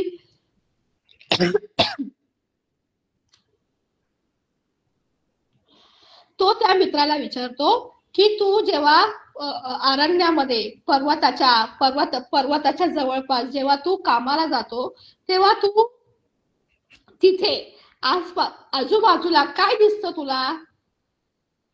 मग तो सांगतो की जास्त काय नाही, पण अय्यंगा पस्सामी रक्त साखा पण मी बहु रुखा दिठा. तो सांगतो की पण रक्त साखा, रक्त म्हणजे लाल चंदनाची, मी लाल चंदनाची काय केलेली आहे, पुष्कळ झाडं बघितलेली आहे. मग तो बोलतो बहुरुख, तो की हा खूप सारे झाडं आहेत तिकडे. मग तो वाराणसीतला व्यापारी म्हणतो आम्हाकम दस्सेही, की तू मला पण दाखव ती झाडं कुठे आहेत. मग असं म्हणून तो काय करतो, ते ना सद्दिंग गत्वा तो त्याच्यासोबत जातो, आणि रक्त चंदन रुखे छिंदित्वा तो ती लाल चंदनाची झाडं आहे ती काय करतो, कापतो. पंच सकट सतानी पुरेत्वा गच्छंतो तंग, आणि तो एवढी झाडं तोडतो, 500 गाड्या भरून तो ती चंदनाची झाडं भरून आपल्या घरी आणतो. आणि निघताना तिकडनं निघताना तो जो मित्र आहे त्या मित्राला तो सांगतो, सम्म वाराणसीयं असुक ठामे नाम मम गेहं. तो सांगतो की बाबा मी वाराणसी मध्ये ह्या ठिकाणी राहतो, माझं ह्या ठिकाणी माझं घर आहे. आणि असं म्हणून तो त्या मित्राला विनंती करतो की तूही माझ्या घरी वेळोवेळी येत जा, मला भेट देत जा, आणि जेव्हा येशील तेव्हा माझ्यासाठी ही लाल चंदनाची काय आणत जा, झाडे आणत जा. असं म्हणून तो त्या मित्राची काय घेतो, परवानगी घेऊन निघतो. तो मित्र सुद्धा त्याला ठीक आहे असं म्हणून जेव्हा तो वाराणसीमध्ये त्या व्यापाऱ्याला भेटायला जायचा, तो त्याच्यासाठी काय घेऊन जायचा, ही लाल चंदनाची झाडं घेऊन जायचा, कापून घेऊन जायचा. आणि मग हा झाडं घेऊन गेल्यानंतर हा व्यापारी पण काय करायचा, त्याला बहुधनम देती, काय करायचा, खूप सारं धन द्यायचा. तर अशा प्रकारे हे त्यांचं येणं जाणं अशा प्रकारे सुरू झालं. आणि मग त्या म्हणजे ही कथा कोणत्या वेळची आहे, तर कश्यप संभाषण बुद्धांच्या काळातील आहे. आणि त्या वेळेला हे कश्यप दशबल आहे ते परिनिर्मुते काय झालं होतं, कश्यप बुद्धांचं परिनिर्माण झालं होतं. आणि परिनिर्माण झाल्यानंतर त्यांना जिथे अग्निदाह दिला होता त्या ठिकाणी एक स्तूप बनवलेलं होतं, आणि ते स्तूप कशाचं होतं, सोन्याचं स्तूप होतं. आणि ते लोक काय करतात, सो पुरी सो बहु चंदन आदाय वाराणसी अगमासी. आणि अशाच वेळी तो जो जंगलातला माणूस होता तो खूप चंदनाची झाडं घेऊन तो आपल्या वाराणसीच्या मित्रासाठी घेऊन आलेला असतो. अथस सो सहायको बाणी जो बहु चंदन पिसा पेतवा. तेव्हा तो वाराणसी मधला जो व्यापारी आहे तो काय करतो, खूप सारे चंदन पिसा पेतवा. पिसा म्हणजे त्याची काय बनवतो, चूर्ण बनवतो आणि ताटामध्ये भरून घेतो आणि म्हणतो की येही सम्म अवभत्तं पचती ताव चेतीय करण ठान गंतवा आगमी साम. तो म्हणतो की ये मित्रा, जोपर्यंत आपलं जेवण आपल्यासाठी जेवण तयार होतं तोपर्यंत आपण चेतियाचं जाऊन दर्शन घेऊन येऊया. आणि असं म्हणून तो आपल्या त्या अरण्यवासी मित्राला घेऊन जातो. आदाय तत्थं गंतवा चंदन पूजन आकाशी. आणि मग अशा प्रकारे त्या माणसाने पण काय केलं, तिथे गेल्यावरती ती जी कसप दसबलांची निब्बाणाची जागा आहे जिथे स्तूप बांधलेलं होतं, सोन्याचं स्तूप बांधलेलं आहे, त्या स्तूपाची पूजा कशाने करतो, चंदनाने करतो. ते लाल रंगाचं चंदन असतं, त्या चंदनाने तो त्या स्तूपाची पूजा करतो. आणि सोपी पंचंदवासी सहायक चेतीय कुच्छियं चंदनेन चंदमंडल आकाशी. आता त्या मित्राने पण काय केलेलं असतं, ती जी जागा आहे स्तूपाच्या भोवती काय केलं, असं एक चक्र असं एक गोल चक्र गोल काढला आणि ते पूर्ण गोल काय केलं, चंदनाचं जे चूर्ण होतं त्याने ते काय केलं, पूर्ण पसरवलं त्या जागेवर. पूर्ण चंदनाचा तो हे होतं, चूर्ण होतं ते पसरवलं. एतक्कम असं कुब्बकम्म. तर हे काय होतं, त्याची पूर्वीची कथा होती. म्हणजे तो अरण्यातला जो मित्र आहे त्याने कश्यप बुद्धांच्या चेतियाजवळ चंदनाने काय केलं, चंदनाने त्यांची पूजा केलेली होती. हे त्याचं काय झालं, पुण्यकर्म झालेलं होतं. आणि मग त्या पुण्याच्या कर्माने पुढे काय होतं, सो ततोच्युतो देवलोके निपतित्वा. तो तिकडनं मृत्यू पावतो आणि मृत्यू पावल्यानंतर त्याचा जन्म कुठे होतो, देवलोकामध्ये होतो. एकम बुद्धांतरं तत्थं खेपेत्वा. अशा प्रकारे तो त्या देवलोकामध्ये एक बुद्धांचं अंतर जातं, कारण कश्यप बुद्धानंतर कोणते बुद्ध येतात, तर गौतम बुद्धांचं आहे. अशा प्रकारे एक बुद्धांचं अंतर संपल्यानंतर इमस्मिन बुद्ध उत्पादे, ह्या बुद्धांच्या काळात म्हणजे गौतम बुद्धांच्या काळात हाच व्यक्ती जो देवलोकामध्ये जन्मलेला होता तो राजगृह नगरे ब्राह्मण महासाल कुले निब्बती. तो राजगृहामध्ये एका ब्राह्मण महाकुळामध्ये काय झाला, जन्म झाला. तस नाभी मंडल तो चंद्रमंडल सदिसा पभा उठई. मग आता याचा जन्म झाला होता ना, तर त्याच्या नाभीतून काय यायचं, किरण यायची, प्रभा यायची. प्रभा उठई, प्रभा म्हणजे तेज, किरण. चंद्रासारखी, चंद्राची किरण कशी असतात, व्हाईट असतात, तशी किरण त्याच्या नाभीतून निघायची. तेना चंद्र आभो तंग एवं नामं करेन्सु. आणि त्याच्या नाभीतून चंद्रासारखा प्रकाश यायचा म्हणून त्याचं नाव काय ठेवलं, चंदाभो. चंद म्हणजे चंद्र आणि आभो म्हणजे चंद्राची किरण, आभा तेज, चंद्राचं तेज, असं त्याचं काय ठेवलं, नाव ठेवलं. तर हे सगळं का झालं, त्याच्या नाभीतून किरण का निघायचं, तर त्याचं कारण दिलेलं आहे पुढे. चेतीये किरस चंद्रमंडल करण निसंदो एस. त्याने त्या चेतियाजवळ, जे कश्यप बुद्धांचं जे चेतीय होतं त्या चेतियाजवळ त्याने ते चंदनाचं जे मंडल केलेलं होतं त्या कर्माचं हे त्याचं काय होतं, फळ होतं की त्याच्या नाभीतून काय निघायचं, चंद्रासारखी आभा निघायची.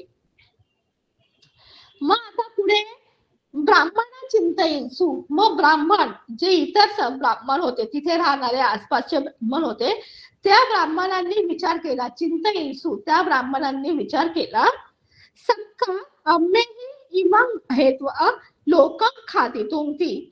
की ते असा विचार करतात की आता हा जो चंदाबो आहे याला आपण काय करायचं, याच्या सहाय्याने आपण अर्थ ज्ञानार्जन करायचं. म्हणजे याला घेऊन आपण गावोगावी शहरोशहरी जनपदातनं फिरायचं आणि याच्या नाभीतून जे तेज येतं ते लोकांना दाखवायचं आणि आपण त्यातून काय करायचं, पैसे कमवायचे.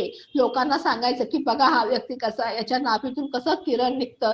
असं करून लोकांकडनं आपण पैसे घ्यायचे आणि त्यांना त्याचं हे दर्शन द्यायचं. असं ते विचार करतात की आपण याच्या साहाय्याने काय करूया, अर्थोपार्जन करू शकतो.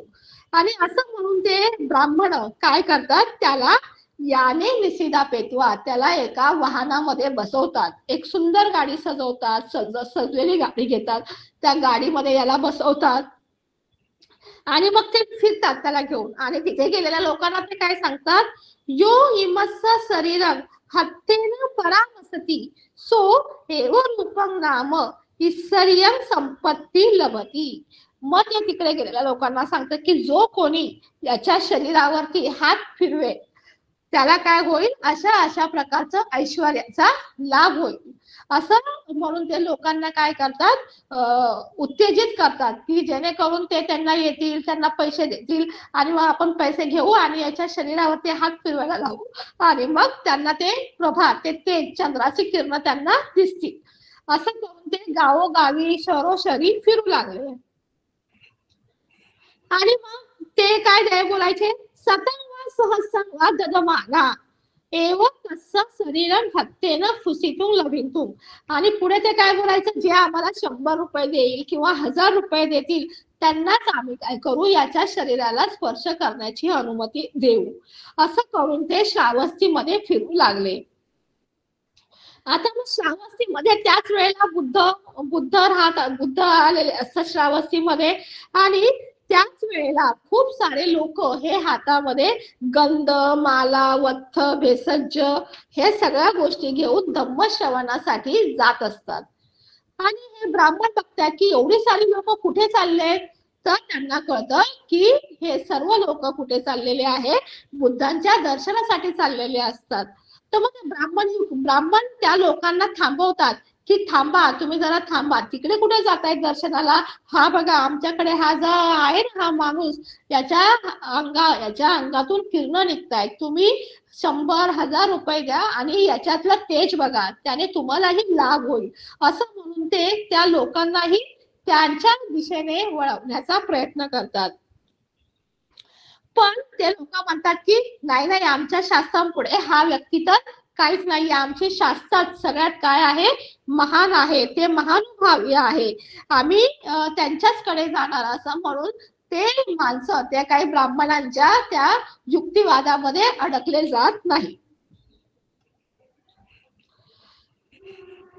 तर मग हे ब्राह्मण म्हणतात की अरे हे लोक एवढ्या खात्रीपूर्वक की बाबा ह्याचं तेज बुद्धांच्या तेजापेक्षा कमीच आहे, एवढं खात्रीपूर्वक बोलतायत, म्हणजे बुद्धांचं काय तेज असेल तर आपण स्वतः जाऊन बघितलं पाहिजे. आणि मग असं म्हणून ते लोक काय करतात, ते ब्राह्मण त्या चंदाबाला घेऊन सुद्धा बुद्धांकडे जातात. आणि मग तिथे गेल्यावर काय होतं, बुद्धांकडे गेल्यावरती त्याला बुद्धांच्या चंदाबा आहे ना, त्या चंदाबाला बुद्धांच्या समोर बसवतात. आणि बसवल्यावर मग पुढे काय होतं,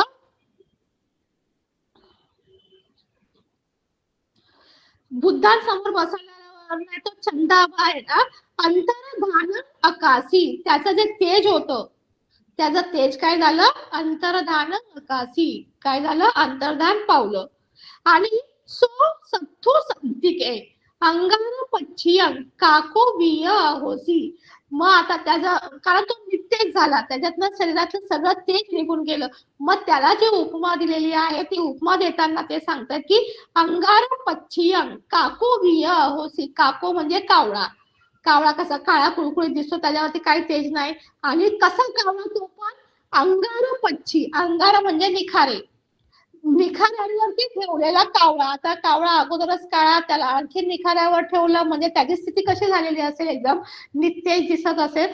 तर तशा प्रकारचं त्या चंदाबाचं काय केलेलं आहे, वर्णन केलेलं आहे की त्याचं बुद्धांसमोर गेल्या गेल्या त्याचं तेज काय होतं, नाहीसं होतं. मग अथानं एक म्हणतात नाही सु, मग ते ब्राह्मण काय करतात, त्या चंदभाला काय करतात, पुन्हा एका बाजूला घेऊन जातात, म्हणजे बुद्धांसमोरून त्याला बाजूला काढतात. परत बाजूला नेल्यावरती काय होतं, आभा पटी पाकतीया होती, त्याला एका बाजूला गेल्यानंतर त्याच्यामध्ये पुन्हा त्याचं जे तेज आहे ना ते पुन्हा आलं. आणि मग ते काय करतात, पुन्हा त्याला शास्त्राजवळ घेऊन जातात, बुद्धाकडे घेऊन जातात आणि सांगतायत की नाही नाही याच्यामध्ये तेज आहे बघा. आणि जेव्हा पुन्हा तो बुद्धांजवळ जेव्हा जाऊन बसतो तेव्हा पुन्हा त्याची स्थिती तेच होतं, त्याची सगळी आभा, त्याचं सर्व तेज आहे ते काय झालं, अंतर्धान पावलं. पुन्हा ते काय करतात, त्याला एका बाजूला घेऊन जातात, एका बाजूला घेऊन गेल्यानंतर पुन्हा त्याचं तेज, त्याच्या नाभीतून तेज यायला बाहेर होतं. असं हे किती वेळा घडतं, तिख्खंतू म्हणजे 3 वेळा घडतं. मग एवढं सगळं झाल्यानंतर मग चंदाबू चिंतेसी, तो चंदाबू आहे ना तो असा विचार करतो, अयम आभाय अंतर्धान मंथन जानाती आहे. मग त्या चंदाबाला असा विचार येतो की हे जे बुद्ध आहे ना, हे जे शास्त्र आहेत ना, हे प्रकाशाला, आभाला, प्रकाशाला, तेजाला अंतर्धान कसं करायचं याचं मंत्र बुद्धांना कदाचित माहिती असावं. आणि म्हणून मी त्यांच्या समोर गेल्यावरती हे माझ्यावरती ते मंत्र बोलतात आणि ते मंत्रामुळे काय होते, माझी आभा ही काय होते, नष्ट होते, असं चंदाभाला वाटतं. आणि म्हणून तो बुद्धांना विचारतो, सो सत्तारम पुच्छी, त्याने बुद्धांना विचारलं किंग हो आभाय अंतर्धान मंथन जाना था.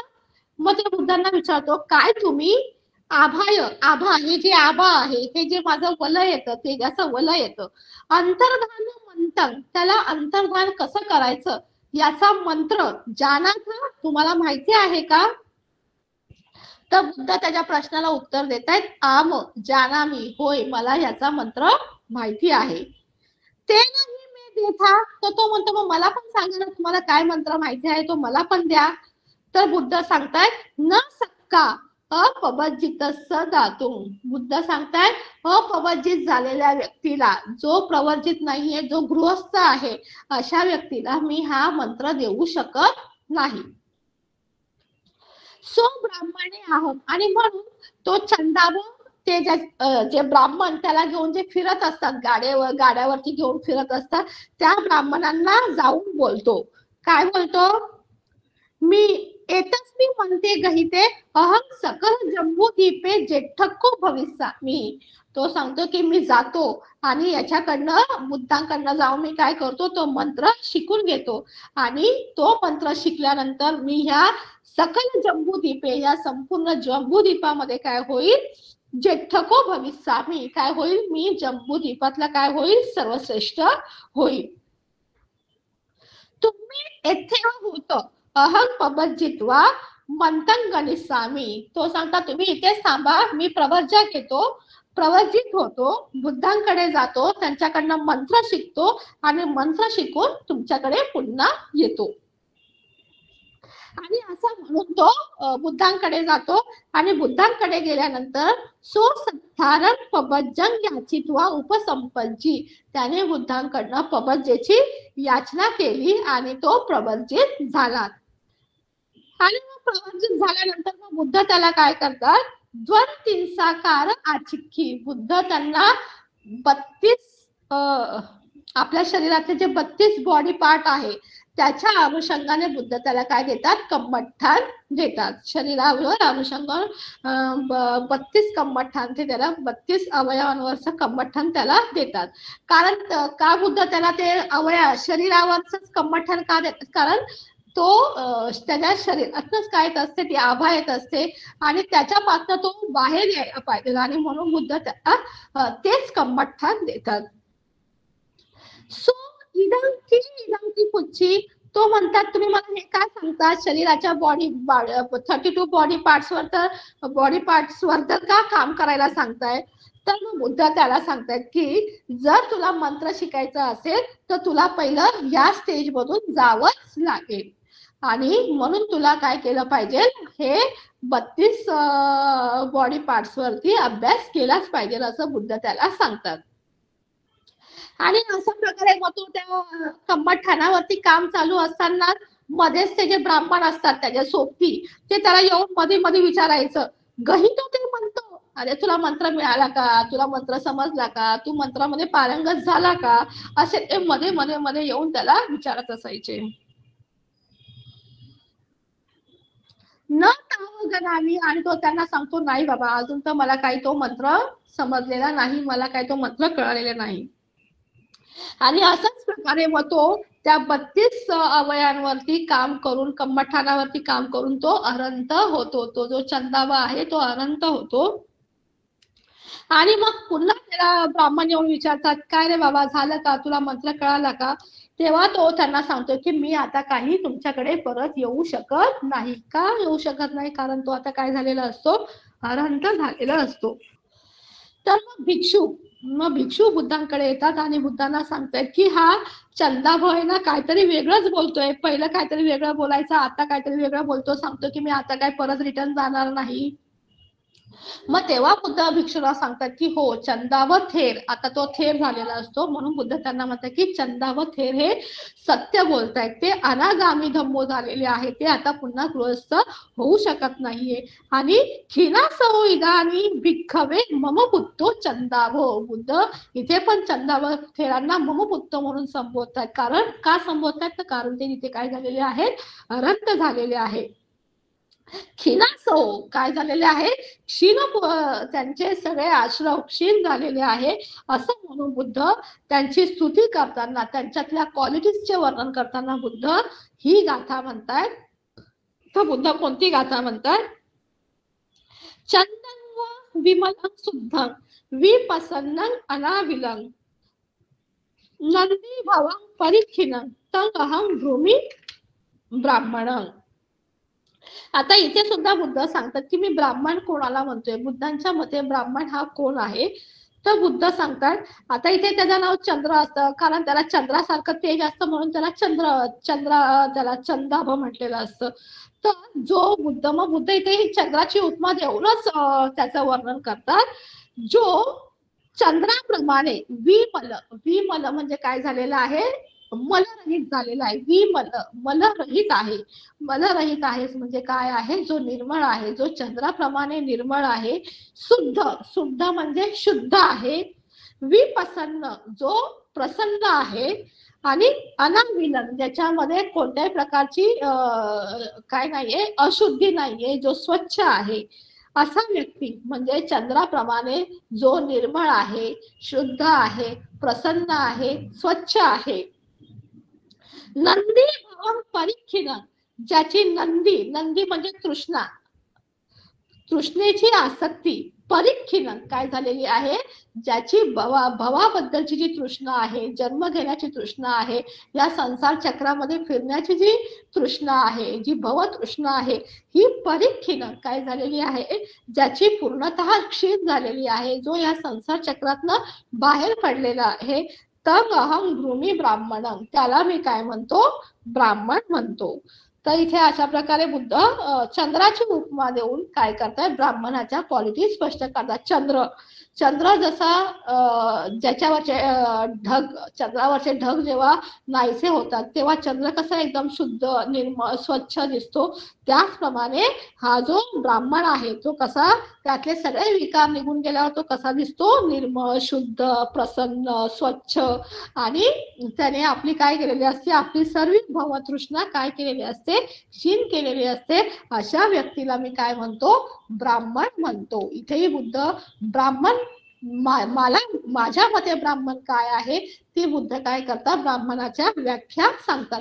आपण बघतच आहोत हा ब्राह्मण वर्ग आहे, तर याच्यामध्ये सर्व आपल्याला ब्राह्मणांच्या काय क्वालिटीज आहे, ब्राह्मण म्हणजेच अरहंत, खिनासव व्यक्ती, याच्या काय क्वालिटीज आहे हे इथे आपल्याला दिसून येते. तर अशा प्रकारे ही जी चंदा व थेर आहे, इथे आपण बघितलेलं आहे की कसं त्यांच्या पुण्य, तो जो व्यक्ती आहे ज्याने कश्यप बुद्धांच्या चेतियावरती चंदनाच्या मंडल, चंदनाच्या चूर्णाने जे मंडल बनवलं होतं, त्याच्या पुण्यकर्मामुळे त्याच्या नाभीतूनही काय निघायच्या, चंद्रासारखं तेज निघायचं आणि म्हणून त्याचं नाव काय ठेवण्यात आलं, चंदाब ठेवण्यात आलं.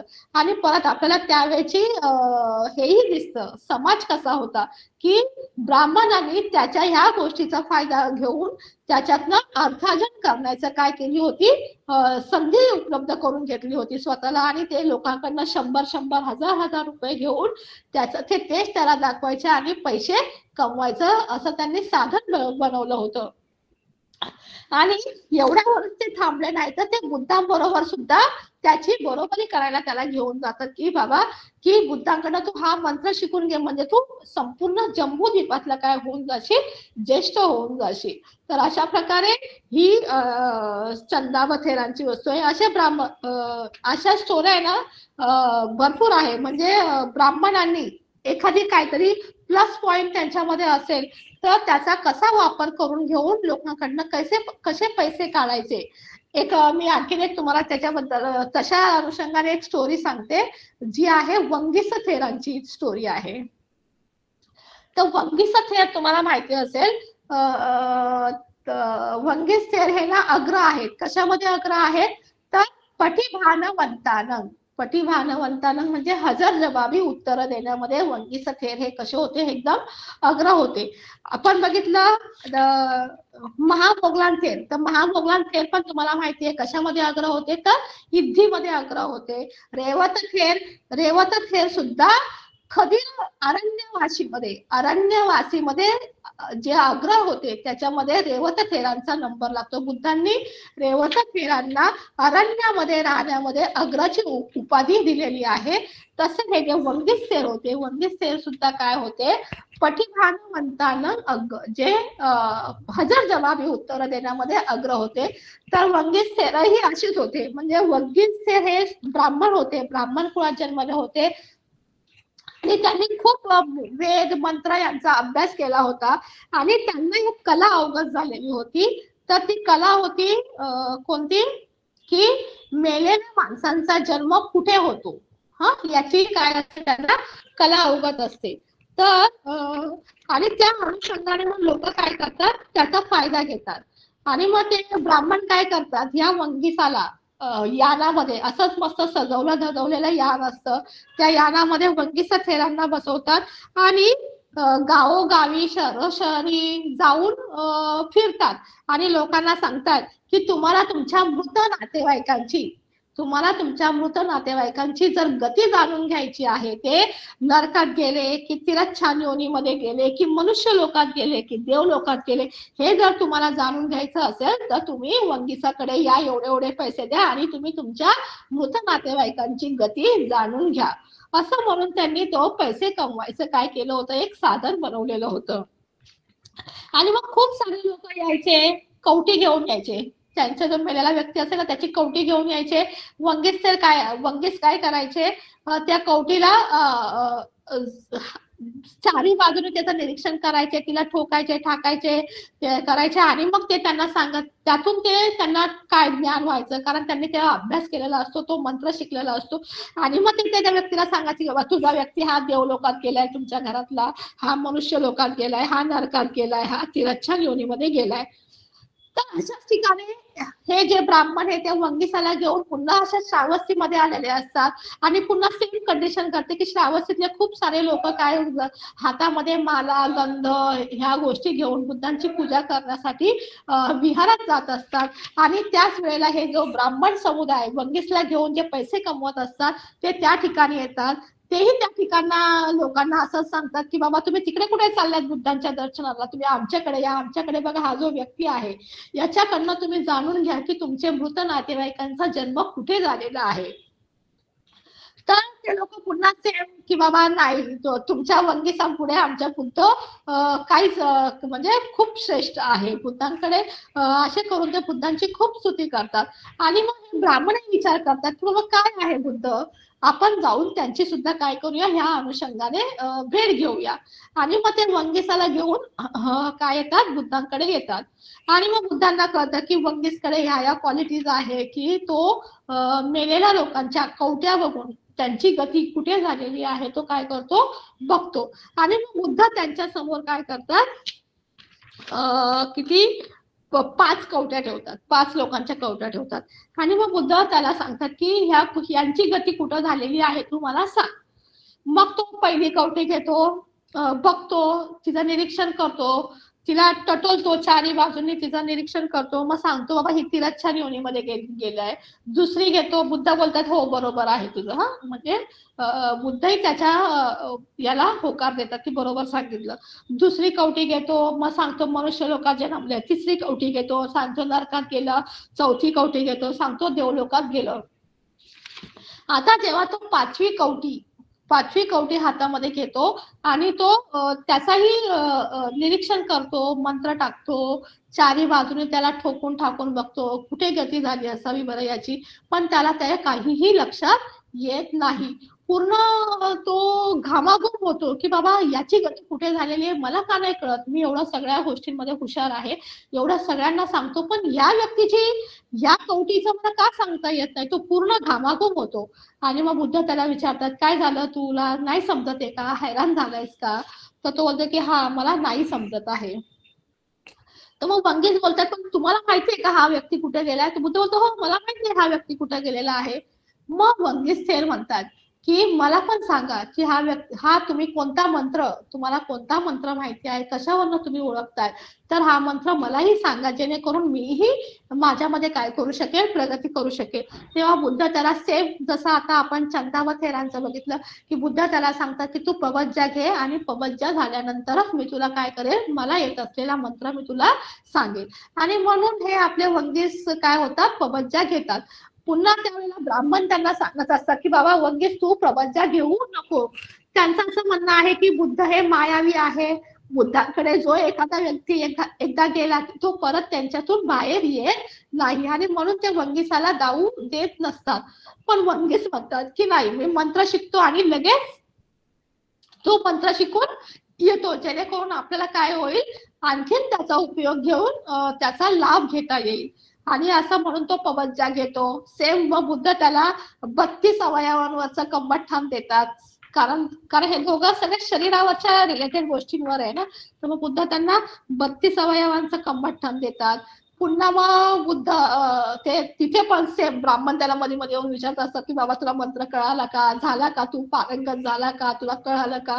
तेव्हा ते सांगायचे नाही अजून मला शिकायचं बाकी आहे. आणि असं करता करता करता करता ते कम्बठ्ठाणामध्ये पुढे जातात, अरंत होतात. आणि असंच मध्ये पुन्हा ब्राह्मणाला सांगतात की मी आता येऊ शकत नाही.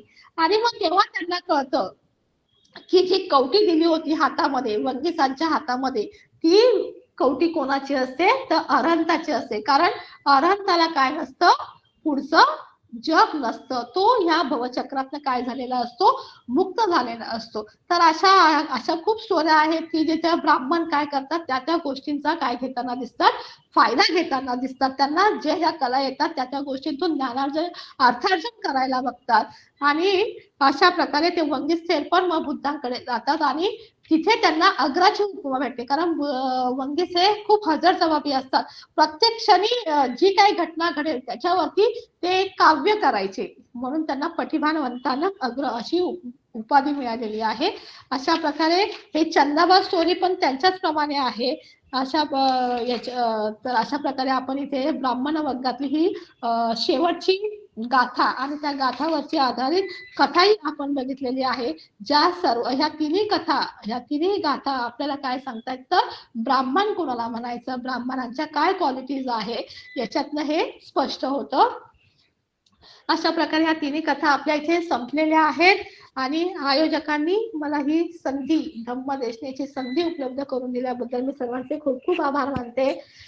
पुन्हा आज या धम्मदेशनेच्या माध्यमातून जे काही पुण्यकर्म करण्याची जी मला संधी मिळालेली आहे, जे काही मी पुण्य कमवलेलं आहे ते पुण्य सर्व प्राणी मात्रांप्रती वितरित करते. सर्वांचे कल्याण हो, सर्वांचं मंगल हो, सर्वांना आयु, वन्न, सुख, बलम इत्यादींचा लाभ हो, सर्वांची धम्मात खूप प्रगती हो.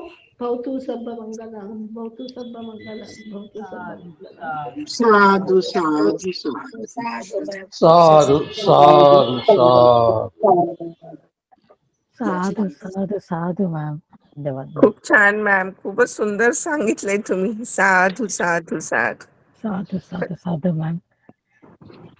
अच्छा, व्याख्यानाला अनुसरून कुणाचे प्रश्न असतील तर विचारावे.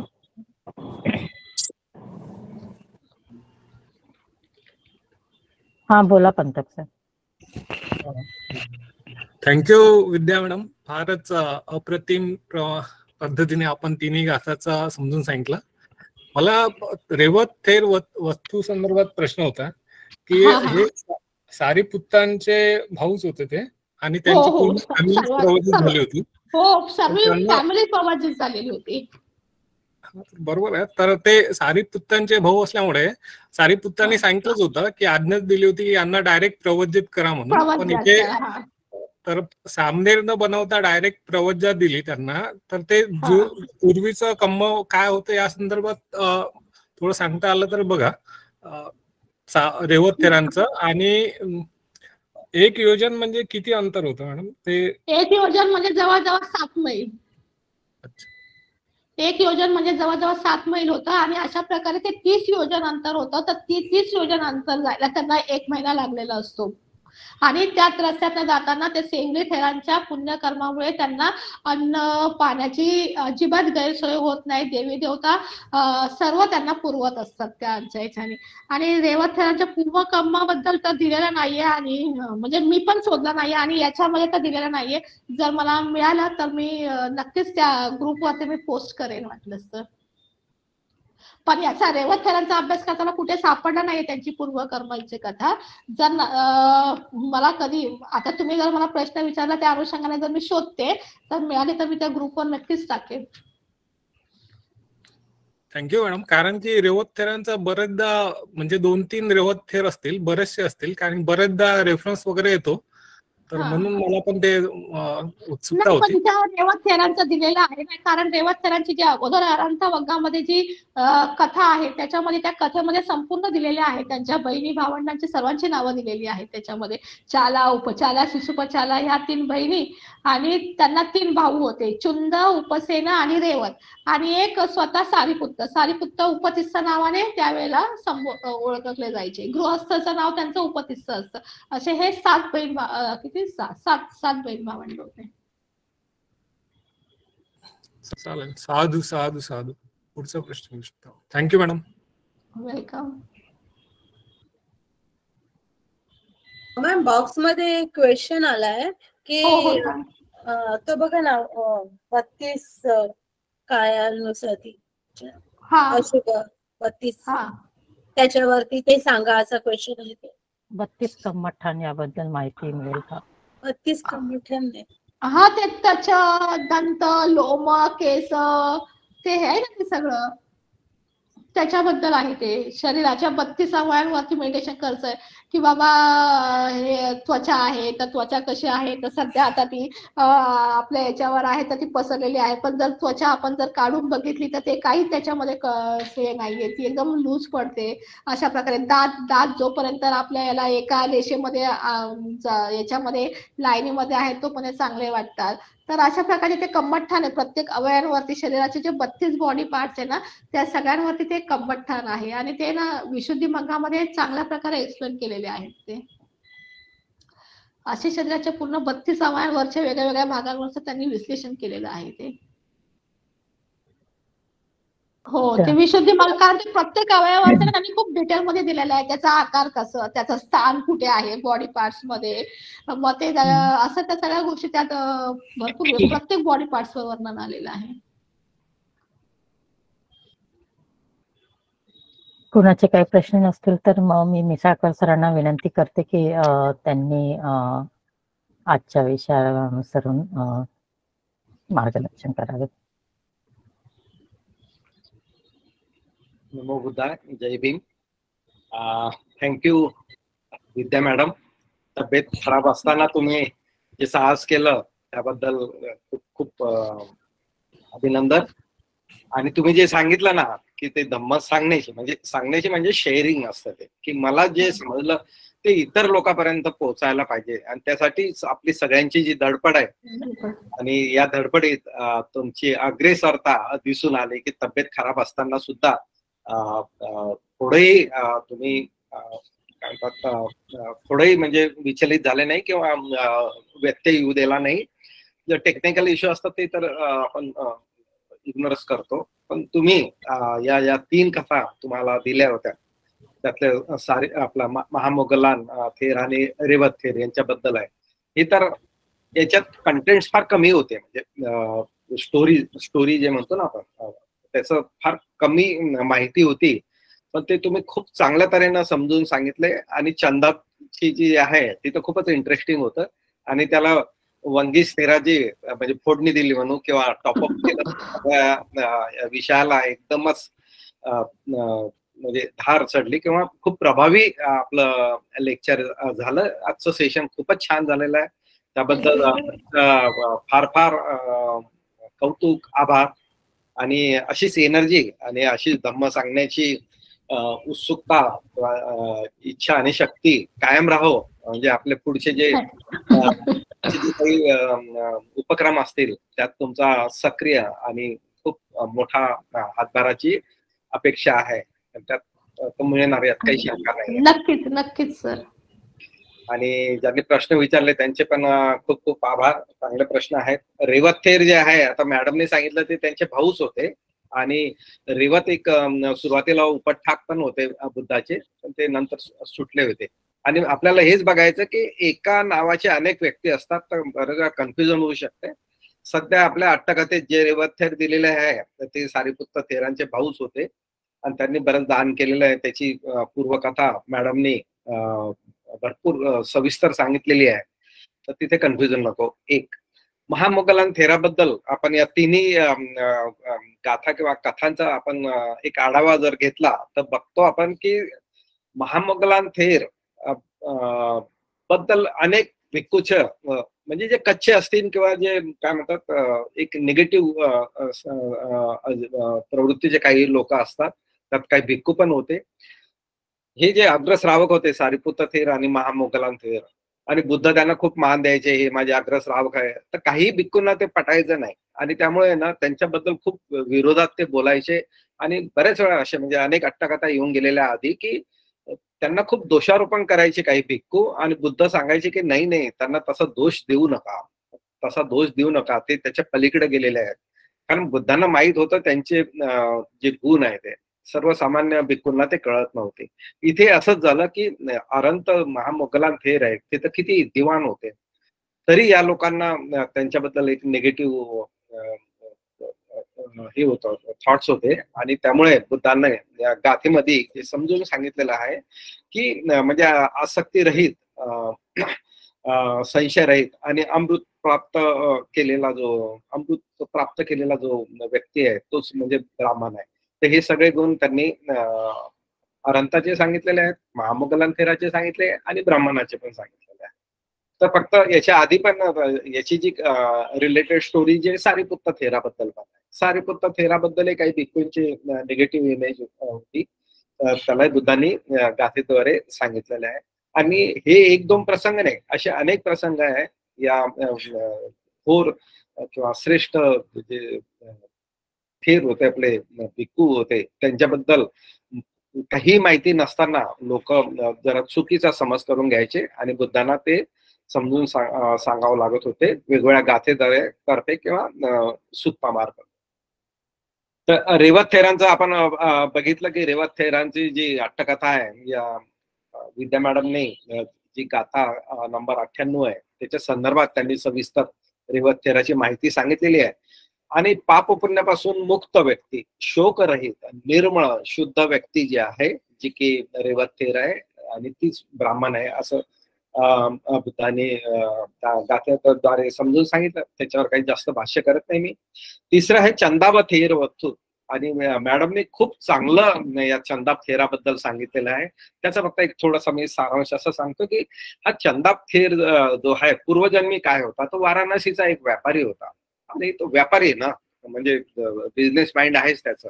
तो त्याला वाटलं की काहीतरी असं काही वेगळं काही करावं म्हणून तो सीमांत प्रदेशात गेला. म्हणजे वाराणसी पासून दूर, म्हणजे वाराणसी राज्य जे असेल त्याच्या एकदम बॉर्डर स्टेट मध्ये गेला, बॉर्डर एरियामध्ये तो गेला आणि तिकडे सगळं वनच होतं, सगळं जंगलच होतं. आणि म्हणून त्यांनी इथं कोणाला जंगलाची चांगली माहिती आहे, कोण वनचर आहे ज्याला खूप जास्त माहिती आहे, जो वनात जातो फिरतो खूप, हे त्यांनी मुलांकडून विचारून घेतलं.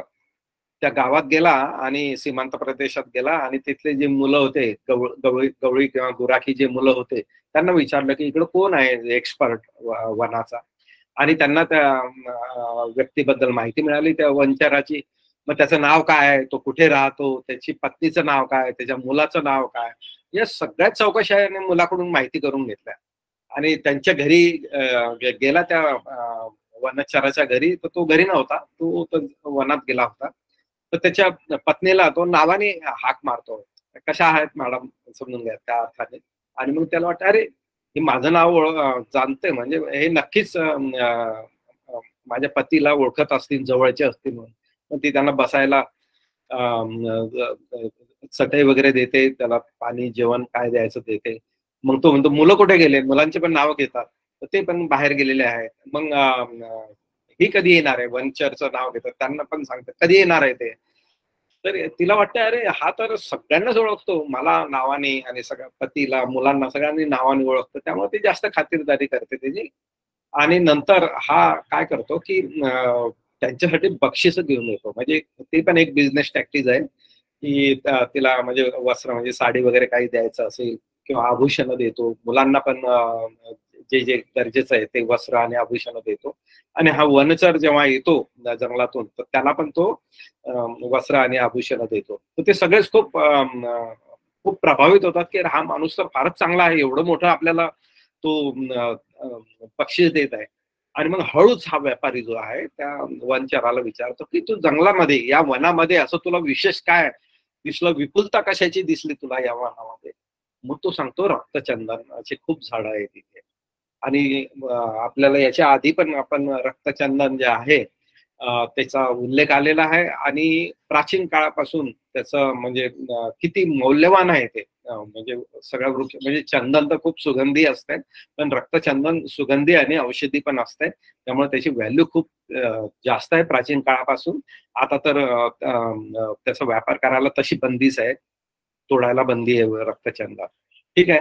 तर त्याच्यावर सिनेमा पण निघालेला आहे. आपल्याला माहिती आहे की रक्तचंदनाचा व्यापार कसा चालायचा हे या अट्टकथेत दिसलेलं आहे.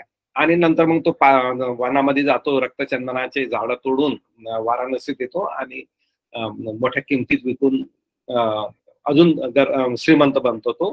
आणि जेव्हा जेव्हा तो वनचराला तो इन्व्हाइट करतो की तुला केव्हा यायचं तर माझ्याकडे ये, येताना ही झाडं घेऊन ये. ठीक आहे. त्याचा म्हणजे रेग्युलर त्याचा बिझनेस चालू होतो. आणि पुढे कसं बुद्धाचं परिनिर्वाण जे होत आहे, महापरिनिर्वाण जे होत आहे, मग त्याच्यावर सगळे लोक चैत्य बांधत असतात आणि हा पण दान करत असतो.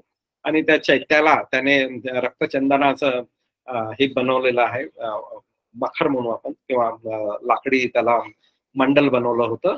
आणि त्याचं पुण्य म्हणून तो कुठे गेला, तो देवलोकात उत्पन्न झाला. आणि देवलोकातच राहिला. माहित आहे कसं बुद्धाच्या काळी त्याचा मृत्यू झाल्यानंतर तो देवलोकात राहिला, तिथून खाली आलाच नाही. एवढं मोठं लाईफ त्याला मिळालेलं आहे. आणि आता गौतम बुद्धाचा जन्म झाल्यानंतर, गौतम बुद्ध उत्पन्न झाल्यानंतर तो एका ब्राह्मण कुळात जन्मलेला आहे. आणि तिथे त्याचे पूर्वकर्म असं आहे की त्याच्या नाभीमधून खूप प्रकाश येते, आभा येते, असं विद्या मॅडमने जे सविस्तर सांगितलेलं आहे. तर असे काही विशिष्ट व्यक्ती आपल्याला धम्मपदाच्या या कथांच्या प्रवासात आपल्याला मिळालेल्या आहेत. खूप वैशिष्ट्य असणारे असे व्यक्ती आहेत. त्यातली ही एक पर्सनॅलिटी आहे की त्याच्या पोटामधून किंवा बेंबीमधून, जे म्हणतो आपण नाभीमधून, म्हणजे प्रकाश असं चमकायचं, असं त्यांनी वर्णन केलेलं आहे. आणि हे जे तो ब्राह्मण कुळात जन्मलेला आहे आणि त्यामुळे इतर ब्राह्मण आणि हा पण त्याचा व्यापारच करतात. विद्या मॅडमने सांगितलं की काही विशेष गुण असले तुमच्याकडं, काही वैशिष्ट्य असलं की त्या काळचे ब्राह्मण कसा त्याचा व्यापार करायचा, हे एक जिवंत उदाहरण आपल्याला या अट्टकथेतून दिसलेलं आहे. आणि ते ठिकठिकाणी त्या ब्राह्मणाला चंदाब नाव दिलेलं आहे, त्याला फिरवतात आणि त्याच्या पोटाला हात लावा म्हणजे तुम्ही काय होणार, धनवान होणार, आणि त्याच्या बदल्यात पैसे द्या.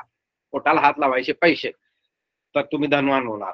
आणि मग कोण, फक्त श्रीमंत लोकच पैसे देऊ शकणार ना. जो जास्त पैसे देईल त्यालाच पोटाला हात लावायची संधी मिळायची. आता ते धनवान व्हायचे का नाही ते काही कथेमध्ये आलं नाही, पण तो विषय आपण बाजूला करू. पण एका विशेष गुण असण्याचा फायदा घेऊन व्यापार कसा चालायचा, आणि हे व्यापारी मनोवृत्तीचाच होता ना हा चंदा जो आहे. आदल्या जन्मात जो चंदनाचा व्यापारी होता त्याने कसं गुराख्यांच्या मुलांना विचारलं इथं कोण एक्सपर्ट आहे, त्याच्या मुलाचं नाव, मुलीचे नाव, आणि नंतर त्यांना बक्षीस देणं आहे ना, ते आपण बघितलेलंच आहे. तर त्याची ती मनोवृत्ती जी होती व्यापाराची या जन्मातही होतीच होती. नुसतं प्रकाशमान आहे तर कमवा पैसे, असं त्यांचं ग्रुपचं काम होतं. आणि जेव्हा ते फिरत फिरत या नगरातून त्या नगरात येताना श्रावस्तीला जेव्हा आले, तर श्रावस्तीला म्हणजे याच्या आधी पण आपण बघितलेलं आहे की श्रावस्तीला 7 कोटी लोकसंख्या होती. 7 कोटी, त्यातले 5 कोटी जे आहे ते बुद्धांचे श्रावक होते किंवा उपासक उपासिका होते. एवढं मोठं प्रमाण होतं, आणि त्यामुळे दान एवढं मोठं होतं. ते श्रावस्ती नगरच जिथं ज्याची लोकसंख्या 7 कोटी आहे, तर किती मोठं महानगर असेल हे आपल्या लक्षात येत आहे. इथे पण त्यांनी सांगितलं की 5 कोटी उपासक उपासिका होते. म्हणजे संख्या 7 कोटी होती. काही उपासक उपासिका नव्हते, काहींना तर घेणं देणंच नव्हते, राजकारणात असतील किंवा राजाची ड्युटी करत असतील. तर हा एक मोठा फिगर आहे, आणि त्यामुळं बुद्धाचा उपदेश किती खोलवर रुजला होता, किती जनमानसात रुजला होता. त्यामुळे अनेक विहार उत्पन्न झाले किंवा अनेक कलाकृती निर्माण झाल्या हे आपल्याला दिसून येत आहे. तर हे जेव्हा श्रावस्तीला आले तर अनेक लोक बुद्धाकडे जात होते, है ना. सगळे 5 कोटी तर 5 कोटी एकाच दिवशी तर बुद्धाकडे जात नसतील, वेगवेगळ्या वेळेला वेगवेगळ्या प्रसंगी ते जात असतील तिकडे. तर ते म्हणजे जथ्थेमध्येच जायचे ना. तर या लोकांना वाटलं एवढा मोठा ग्रुप कुठे जातो, मग त्यांनी सांगितलं आम्ही बुद्धाकडे जातो. अरे बुद्धाकडे कशाला जाता, हे बघा आमच्याकडे असं रत्न आहे, हे चंदाभाई, याच्या नाभीमधून बघा कसा प्रकाश येतो, त्याच्या नाभीला हात लावला तर तुम्ही खूप धनवान होणार, हा चमत्कार आहे, तुम्ही बुद्धाकडे जाऊन काय मिळणार आहे तुम्हाला, असं ते म्हणतात. तर ते त्यांच्यात मग बरीच चर्चा होते, आणि शेवटी असं ठरतं की नाही, या चंदाबला घेऊन तुम्ही बुद्धाकडे या, मग बघू कोण इतिवान आहे, बुद्ध इतिवान आहे की हा चंदाब इतिवान आहे. म्हणजे लोक पण खूप म्हणजे बुद्धाला मानणारे, बुद्धाचे चमत्कार बघितलेले आहेत त्यांनी, म्हणून ते बुद्धाकडे नेतात. आणि तिथे मग विद्या मॅडमने जे सांगितलं, बुद्ध केस स्टडी करायचे ना, की हा एक ग्रुप येणार आहे किंवा चंदाब येणार आहे, त्याचं पूर्वजन्मीचे कर्म त्यांना माहित असतील. याला कशाचा गर्व होत आहे, याला याच्या नाभी प्रकाशमान झालेली आहे, आभा निर्माण होते है ना. म्हणजे त्याच्या शरीराचा त्याला खूप गर्व झालेला आहे, ज्याचा तो व्यापार करत आहे. ठीक आहे ना. फार महत्वाचा विषय आहे तो, की म्हणजे कायेचा त्याला खूप गर्व आलेला आहे. आणि म्हणून बुद्ध त्याला काय करतात, त्याला एकदम कोळशासारखा, कावळ्यासारखा एकदम त्याची प्रभास नष्ट करतात, आणि एकदम कोळशावर एक कावळा बसलेला आहे असं खूप सुंदर वर्णन केलेलं आहे. बुद्धासमोर आलं आणि तो पलीकडे गेला ना, थोडा दूर गेला की पुन्हा त्याची ते आभा दिसायची, असं 3 वेळेस झालेलं आहे. तर हा बुद्धाचा एक स्पेशल ट्रीटमेंट म्हणू ना, किंवा त्याचा गर्वहरण करण्यासाठी त्यांनी तो चमत्कार करून दाखवलेला आहे बुद्धाने. आणि नंतर तो म्हणतो की हे कसं काय झालेलं आहे, तुम्ही काही मंत्र जाणता का, हे म्हणजे इल्युजनचा किंवा ती पॉवर कमी करायचा काही मंत्र जाणता का, म्हणजे माझी जी प्रभा आहे ती नष्ट करता तुम्ही काही असं जाणता का. तर बुद्ध म्हणतात हो, मग मला शिकव. मग शिकवतो तर मग प्रवज्जा घ्यावं लागेल.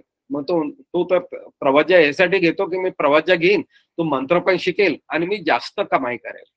ठीक आहे ना. म्हणजे पुन्हा व्यापार आलाच त्याच्या डोक्यामध्ये. तर बुद्धांना माहित आहे याला कसं ट्रीट करायचं म्हणून, आणि बुद्धांना हे पण माहित आहे की याला काय फळ मिळणार आहे, आणि म्हणून ते त्याला प्रवज्जित करतात. आणि नंतर मग त्याला 32 आकार जे सांगितलं ना मॅडमने, शरीराचे 32 जे अवयव आहेत महत्वाचे, त्याच्यावर ध्यान केंद्रित करणं. आणि हे शरीर कसं क्षणभंगूर आहे, कसं बदलणारं आहे है ना, त्याचा तो अभ्यास आहे. कायानुपස්සना म्हणा. ठीक आहे. तर आपल्या शरीराबद्दल जे आकर्षण आहे, जो गर्व आहे, तो नष्ट करण्यासाठी एक अवयवाचा आपल्या शरीरातला जर आपण अभ्यास केला, तर हा जो म्हणजे रूपाचा गर्व असेल, ताकदीचा गर्व असेल, तारुण्याचा गर्व असेल, तो हळूहळू कसा म्हणजे क्षणिक आहे, त्याची भावना निर्माण होते आणि तो पुढे तो अरहंत बनतो, असा तो आहे. आणि मग तो ही जी प्रॅक्टिस करत आहे, हे त्याला जे कमठ्ठाण दिलेलं आहे शरीराच्या 32 अवयवाकडे बघण्याचं त्याला कमठ्ठाण दिलेलं आहे, त्याला निमित्त दिलेलं आहे. तर त्यात तो प्रॅक्टिस करता करता ते ब्राह्मण त्याचे जे मित्र नेहमी त्या जेतवनमध्ये येतात, तू मंत्र शिकला का, मंत्र शिकला का, तर तो म्हणतात नाही अजून शिकलो नाही, अजून शिकलो नाही, अजून शिकलो नाही. आणि नंतर जेव्हा यांची ध्यानात प्रगती होते आणि ते कमठ्ठाण सक्सेसफुल होत आहे आणि ते अरहंत बनतात, तेव्हा ते ब्राह्मण पुन्हा त्याला विचारतात की तू शिकला का तो मंत्र.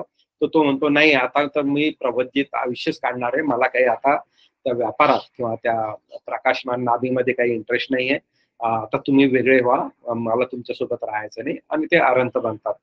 असं खूप सुंदर कथा आहे आणि खरंच म्हणजे प्रत्येकाने वाचावं, प्रत्येकाने पुन्हा पुन्हा ऐकावी असे हा एक विशेष म्हणजे घटना आहे बुद्ध साहित्यातील किंवा धम्मपदातील.